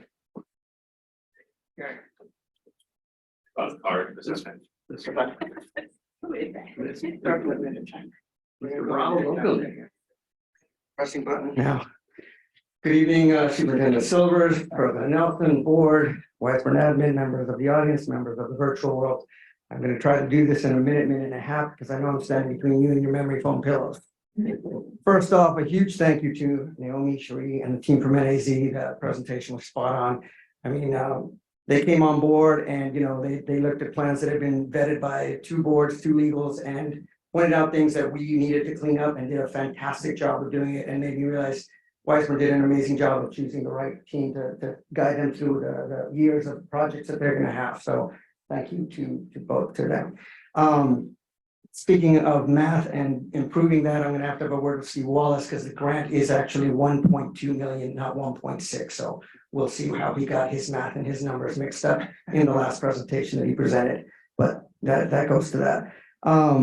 As previously mentioned before, in addition to the use of the CT studio, the plant's used by our award-winning World Championship FRC team and our amazing Civil Engineering Academy. As mentioned before, the plan is for that facility to be used by everyone, by the community. Dana has an amazing robotics program as well, Project Lead the Way. And the goal is to make that facility available like all of the other facilities after school, on the weekends, during the summer, so that all Wiseburn and Da Vinci students and community members and beyond, because we are now being known as the STEAM hub of the South Bay, thanks to the efforts of our robotics students, mentors, and program coaches. So that is something that we look forward to and continue to abide by, that know that is like all the facilities here, we make sure that everyone gets the benefit from the beauty that is this wonderful jointly built facility. Lastly, I got blessing on this one from everyone except my CFO, who's probably going to twitch real ugly right now. We are DV, I'm representing that we are fully committed, all in for the CT studio. Funding wise, we're gonna do everything we can. Like Roger said, this is a project that we all want to see happen. It's a beautiful project. And know that DV is fully committed to making this happen in any way, shape or form. So we're with you on it 100%. And last but not least, I would be killed by Debbie Evans, who fortunately left, if I did not give out kudos to our boys volleyball team, who made it one game away from being state CIF champions. They won CIF division first year in the Pioneer League, which is a huge accomplishment for us. So we had individual kids in swim, track, also land CIF playoff spots. And it was just an amazing year. We look forward to next year. And also, speaking of partnerships, the last point I'll make is that DV was also there for the Herndon thing and took a second place in the high school division. So thank you to everyone who showed up for that on both sides of it. We Weisburn came out strong at that event. So and it is. So thank you. And with that, I give you all a very good night. Thank you, Wendy. Thank you, everyone. And you too, Amir. Thank you. Thank you. Right, any more comments from the public on agenda items, or are we good? That's it. I think now we can go to consent items. Wait, the motion is, Yeah, we, go ahead and motion to go to point one, that will take care of it. If we, I'll move to approve 11.1. that's what, thank you, Rebecca. I think you heard me over there. Do you have a second? I'll second. All in favor? Question. Yes, sir. This is, we're going to 11.1 through 11. Okay. Question on 11.13, the holidays. It's so 11.3, sorry, 11.3. Yes, 11.1 holiday. Yes, I can't count. At this time of day, I can't count. It's always useful to have context of what was different from the past so that it's easy if we've approved this in the past. I think we've added Juneteenth. And does this change the number of holidays, or what have we done here relative to the past? Correct. So a couple things. We are bringing back the 22-23 calendar, which now includes Juneteenth, because as of January 1st, 2023, it was added as a holiday. And so we've added that national holiday. We have negotiated that with CSEA, and so it's an additional holiday. So next month, our offices will be closed on June 19th. For the most part, it does not impact our schools. School will already be out, so it's not impacting the academic calendar. It's really impacting our 12-month employees and our 11-month employees who are still working during that time. Right. And then the other calendar that's on there is the 23-24 holiday calendar. So what we usually do each May is bring you next year's calendar. So this is what we would bring you each May, which will now every year also include Juneteenth. And also for 2024, we are okay. We are out of school, so it's not impacting the academic calendar. I can't figure out what it might be in 2025 or 2026, but for right now, it is not impacting the instructional academic calendar. And Juneteenth is celebrated actually on June 19th. Correct. It is not one of those that, like you see, Lincoln's observed on April 8th, right? Is that, Right. that's one of those. Okay. It's like Veterans Day. But New Year's Day observed is different than New Year's Day. Do we observe it? I guess we observe it on the Yes, second. because if it's on a Sunday, Yeah. then we also do get that Monday off. Got Yes, but Juneteenth is similar, yes, to Veterans. Someone said Veterans Day, it is the date of the 19th. Great. Okay. Thank you. Then my last other comment was just on 11.5, miscellaneous receipts. And just wanted to comment and compliment and thank the WEF group team, Weisbrand Ed Foundation, for this nearly $17,000 grant, as well as Coachson, who has again given us more contributions and for which of is this writer's workshop or is this for CGI? I'm sorry, are we talking about this year? No, Eileen, this would be the ANZA, so it's a mix, so it would be it's So at ANZA, choice. yeah, the teachers were option, they could choose anything. So at ANZA, you'll find a math CGI strategies, you'll find writer's workshop, you'll also find social emotional learning. It was depending on what they chose. At 138, the entire group of fellows chose Writers Workshop this past year. I would agree, Dr. Goldman. It's just a really, really wonderful program. I know Eileen spends a lot of time, doing it. She's a big, big fan, big proponent of it as well. So. Would it be any utility just as a significant message for a board message to Coatson as a thank you? They've given us hundreds of thousands of dollars and made a dramatic contribution. I would love to be a part of that. Thank you. Thank you. So I think we have a motion and a second. All in favor? Aye. Right, next item, action items, general. Is there any objection from the board on taking those items, 1 through 5, and now we need a motion? We need to read into We need to those. read. Oh, which one? Ladies on the last one? I'll move to approve 12-1 through 3. And then I'll second. Thank you both. I think there's a question. Question at 12.2. This is an item regarding leave.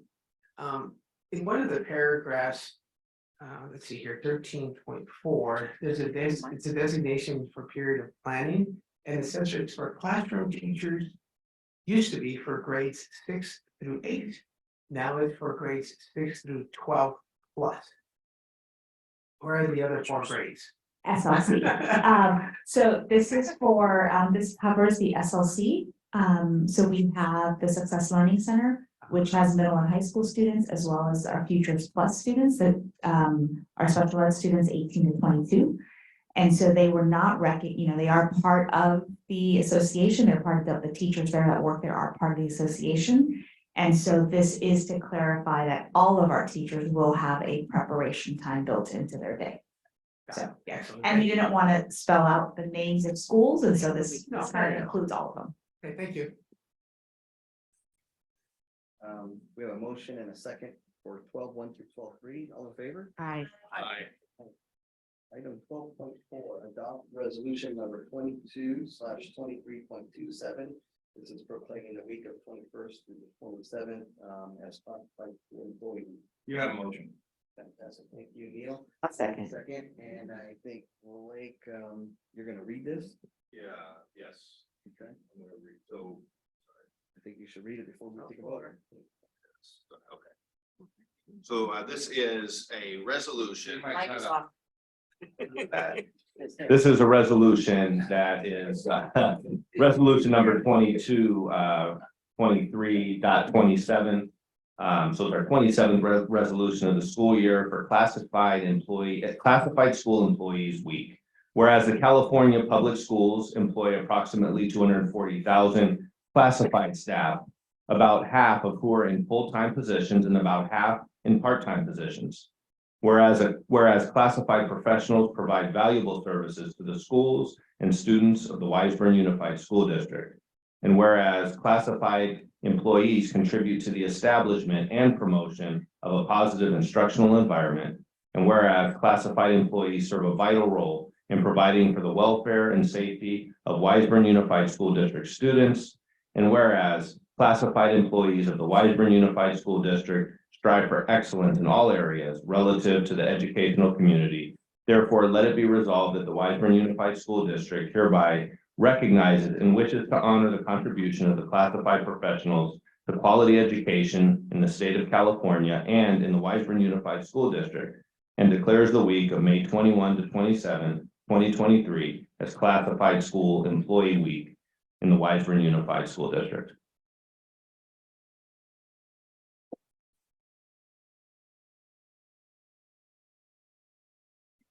All in favor? Aye. Next item, about resolution 22/23.28, California Day of the Teacher.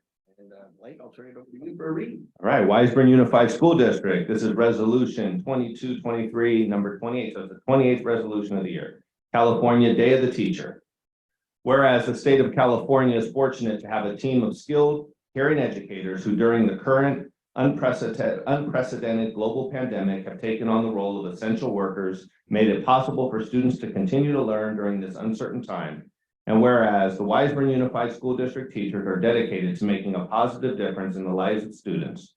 Whereas Wiseburn teachers instill in our students a love of freedom and democracy, an appreciation of the richness of cultural diversity, an understanding of the lessons of history, a respect for the environment, and the skills to pursue productive careers. And whereas Wiseburn teachers, while facing personal and professional challenges, work tirelessly to provide student instruction through distance learning. And whereas Wiseburn teachers have been responsible for educating thousands of students since the district's founding and have led efforts to promote and advance educational opportunity for all. And whereas Wiseburn teachers have promoted the value of public education and advocated for the resources necessary to maintain high-quality schools and colleges. And whereas the recognition of the Wiseburn community gives to teachers also influences the attitudes of students in society for public education. And whereas California's annual Day of the Teacher will be observed in California schools on May 9th, 2023.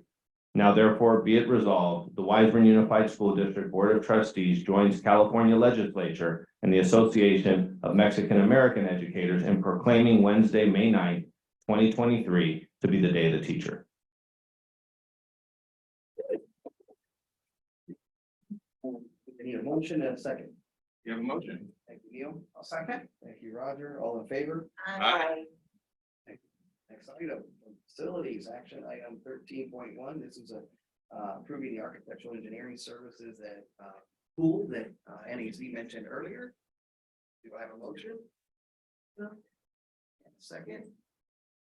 I'll second. Thank you. Joy, do you have a question? I don't know. Can, anytime it has to do with the pool, I probably do. No, it's the pool architects. We have a different pool. Yeah.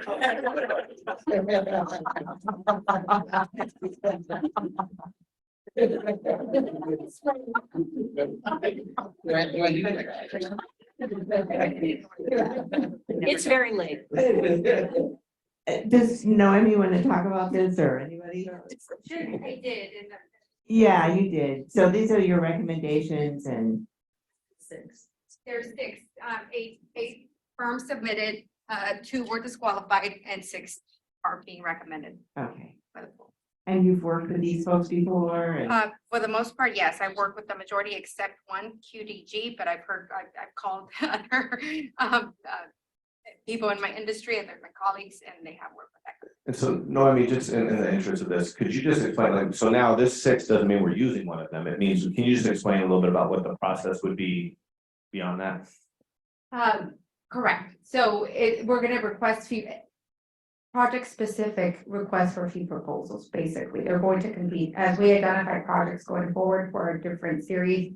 The first one obviously being Series A projects, we're gonna submit all the same RFP to the pool, to all 6 members, and they'll just compete against each other for price at this point. Qualifications have been already established. At this point, it's just price. And I mean, this pool's for 5 years. Correct. At that point, the district has an option to renew if they're happy with those firms, or at that point, we can issue a new RFQ and select a new pool of architects. Just a point of, I guess, not a clarification, but a request. As we issue the RFPs, I wouldn't want it to be solely on price. I like for it to be also to have a component of an interview to see who has the best team that we're going to be working with and you're going to be working with. Absolutely. Because the fee proposal, I wouldn't want it just to be the lowest because it doesn't Right. guarantee necessarily a positive outcome. And that is a component of the RFP. And there is as part of the qualification, not qualification, as part of the rating, we have Right, there's a rubric. Yes. Okay, excellent, thank you. Just a question on process, not to belabor this. RFQ was to make sure they're qualified to give us to do the work, and the RFP is specific to pricing. Correct. And team. Okay, great. And who's gonna do it? Correct, because the qualifications establishes basically all of their consultants, their team, their overall team. Once we go into the project specific, because the projects will vary obviously over the next 10 years. Then they'll propose a specific team for that time. So thank you for clarifying that, but it is an actual item on the RFP for ranking purposes, the interview portion of it. Since we'll be doing this for some time, it's good to see that, Noemi and Cherie, you have the table designated for you back there.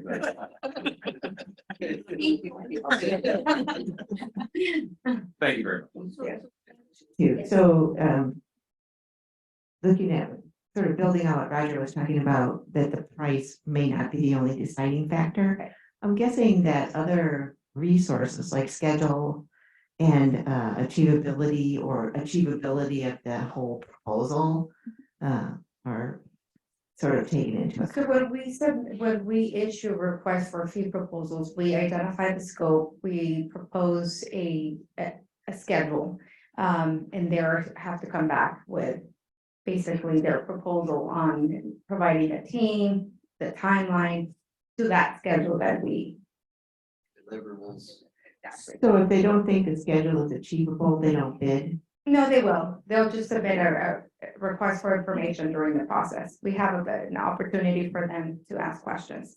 And if there's something that they might want to flag or bring to our attention, that is the right process to do it in. Okay. And at that point, we have a duty to respond to all of them. Even though one firm is asking the question, we respond to all of them. Sure, no, that's difficult. Sure, thank you. I was the only person with question. Thank you very much. You did a great job today tonight. Thank you. Thank you. Thank you, Noemi and Sheree. Thank you very much. And this is a great pool of architects as well. Thank you. We got a pool, we're good. We do.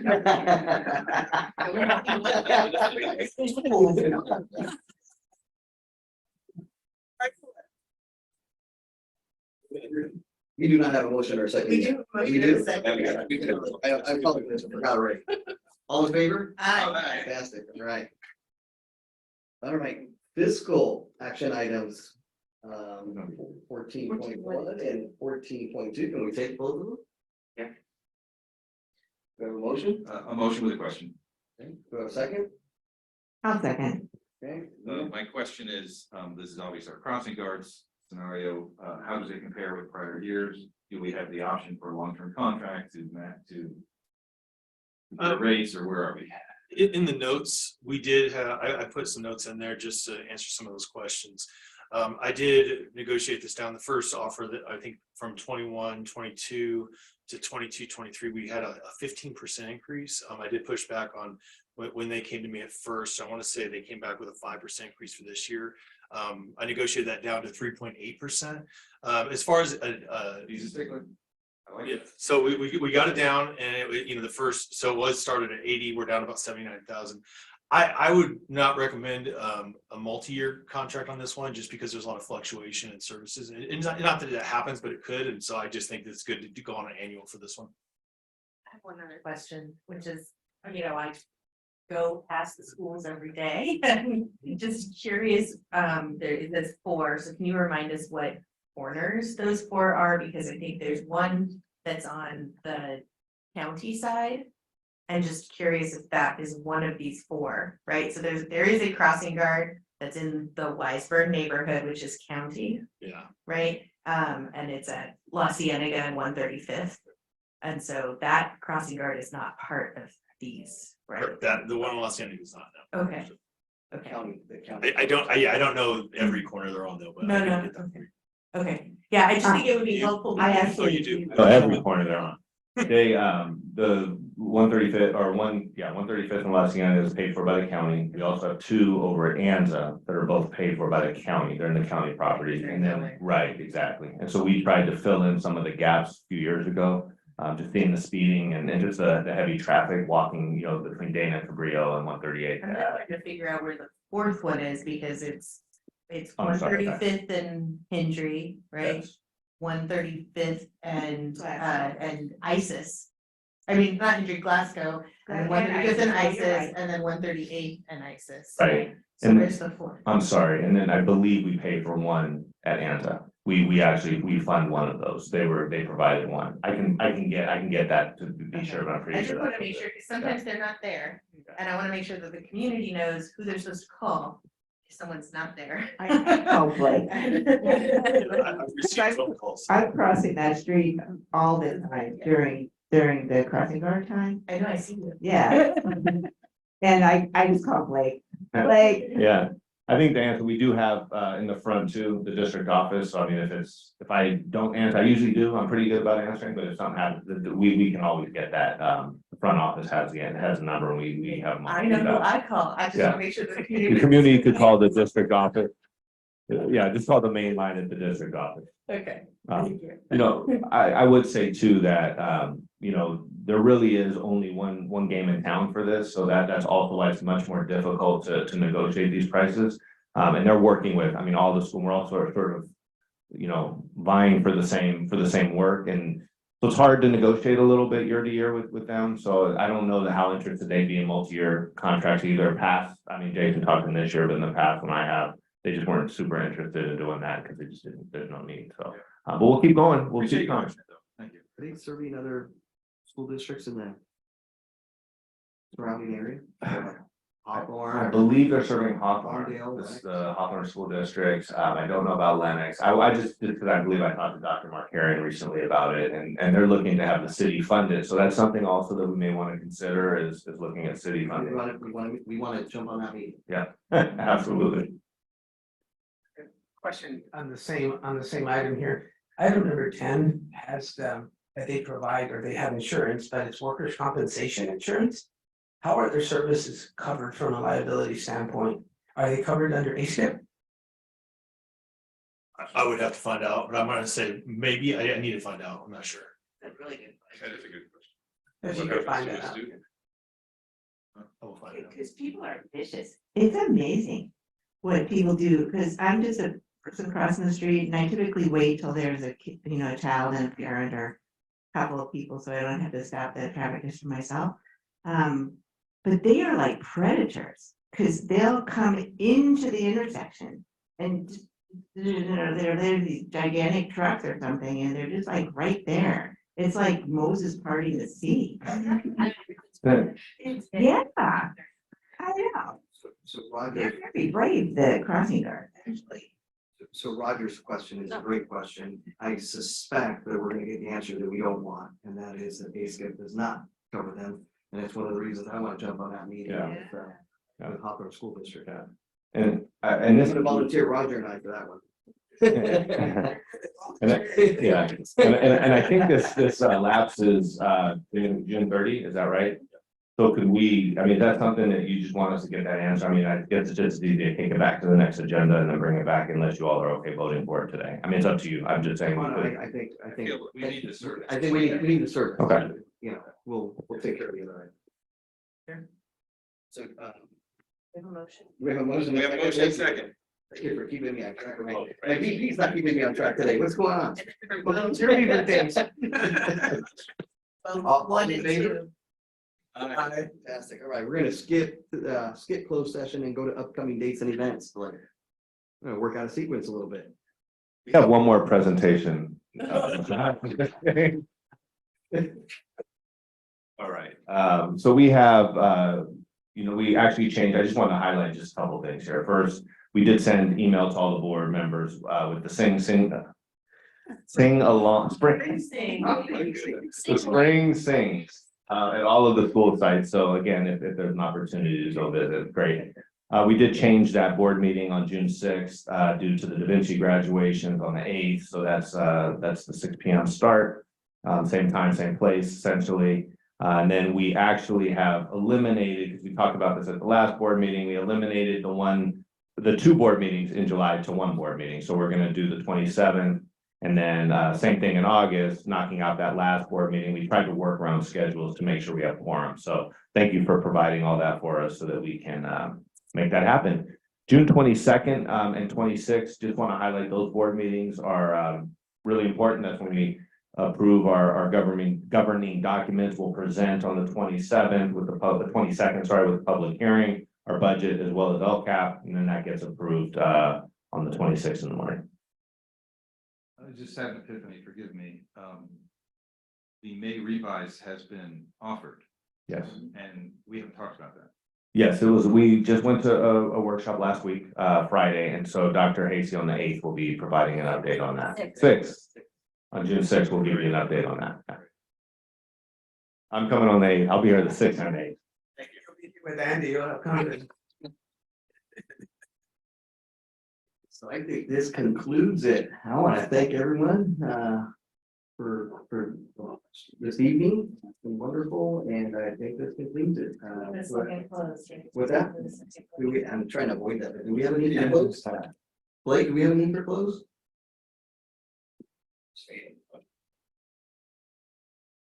You do, like. I mean, we All right, short one? Got a Short one? bunch of stuff off. All right, all right, we'll do it. All right, That's fine, no, Nisha needs 5 minutes.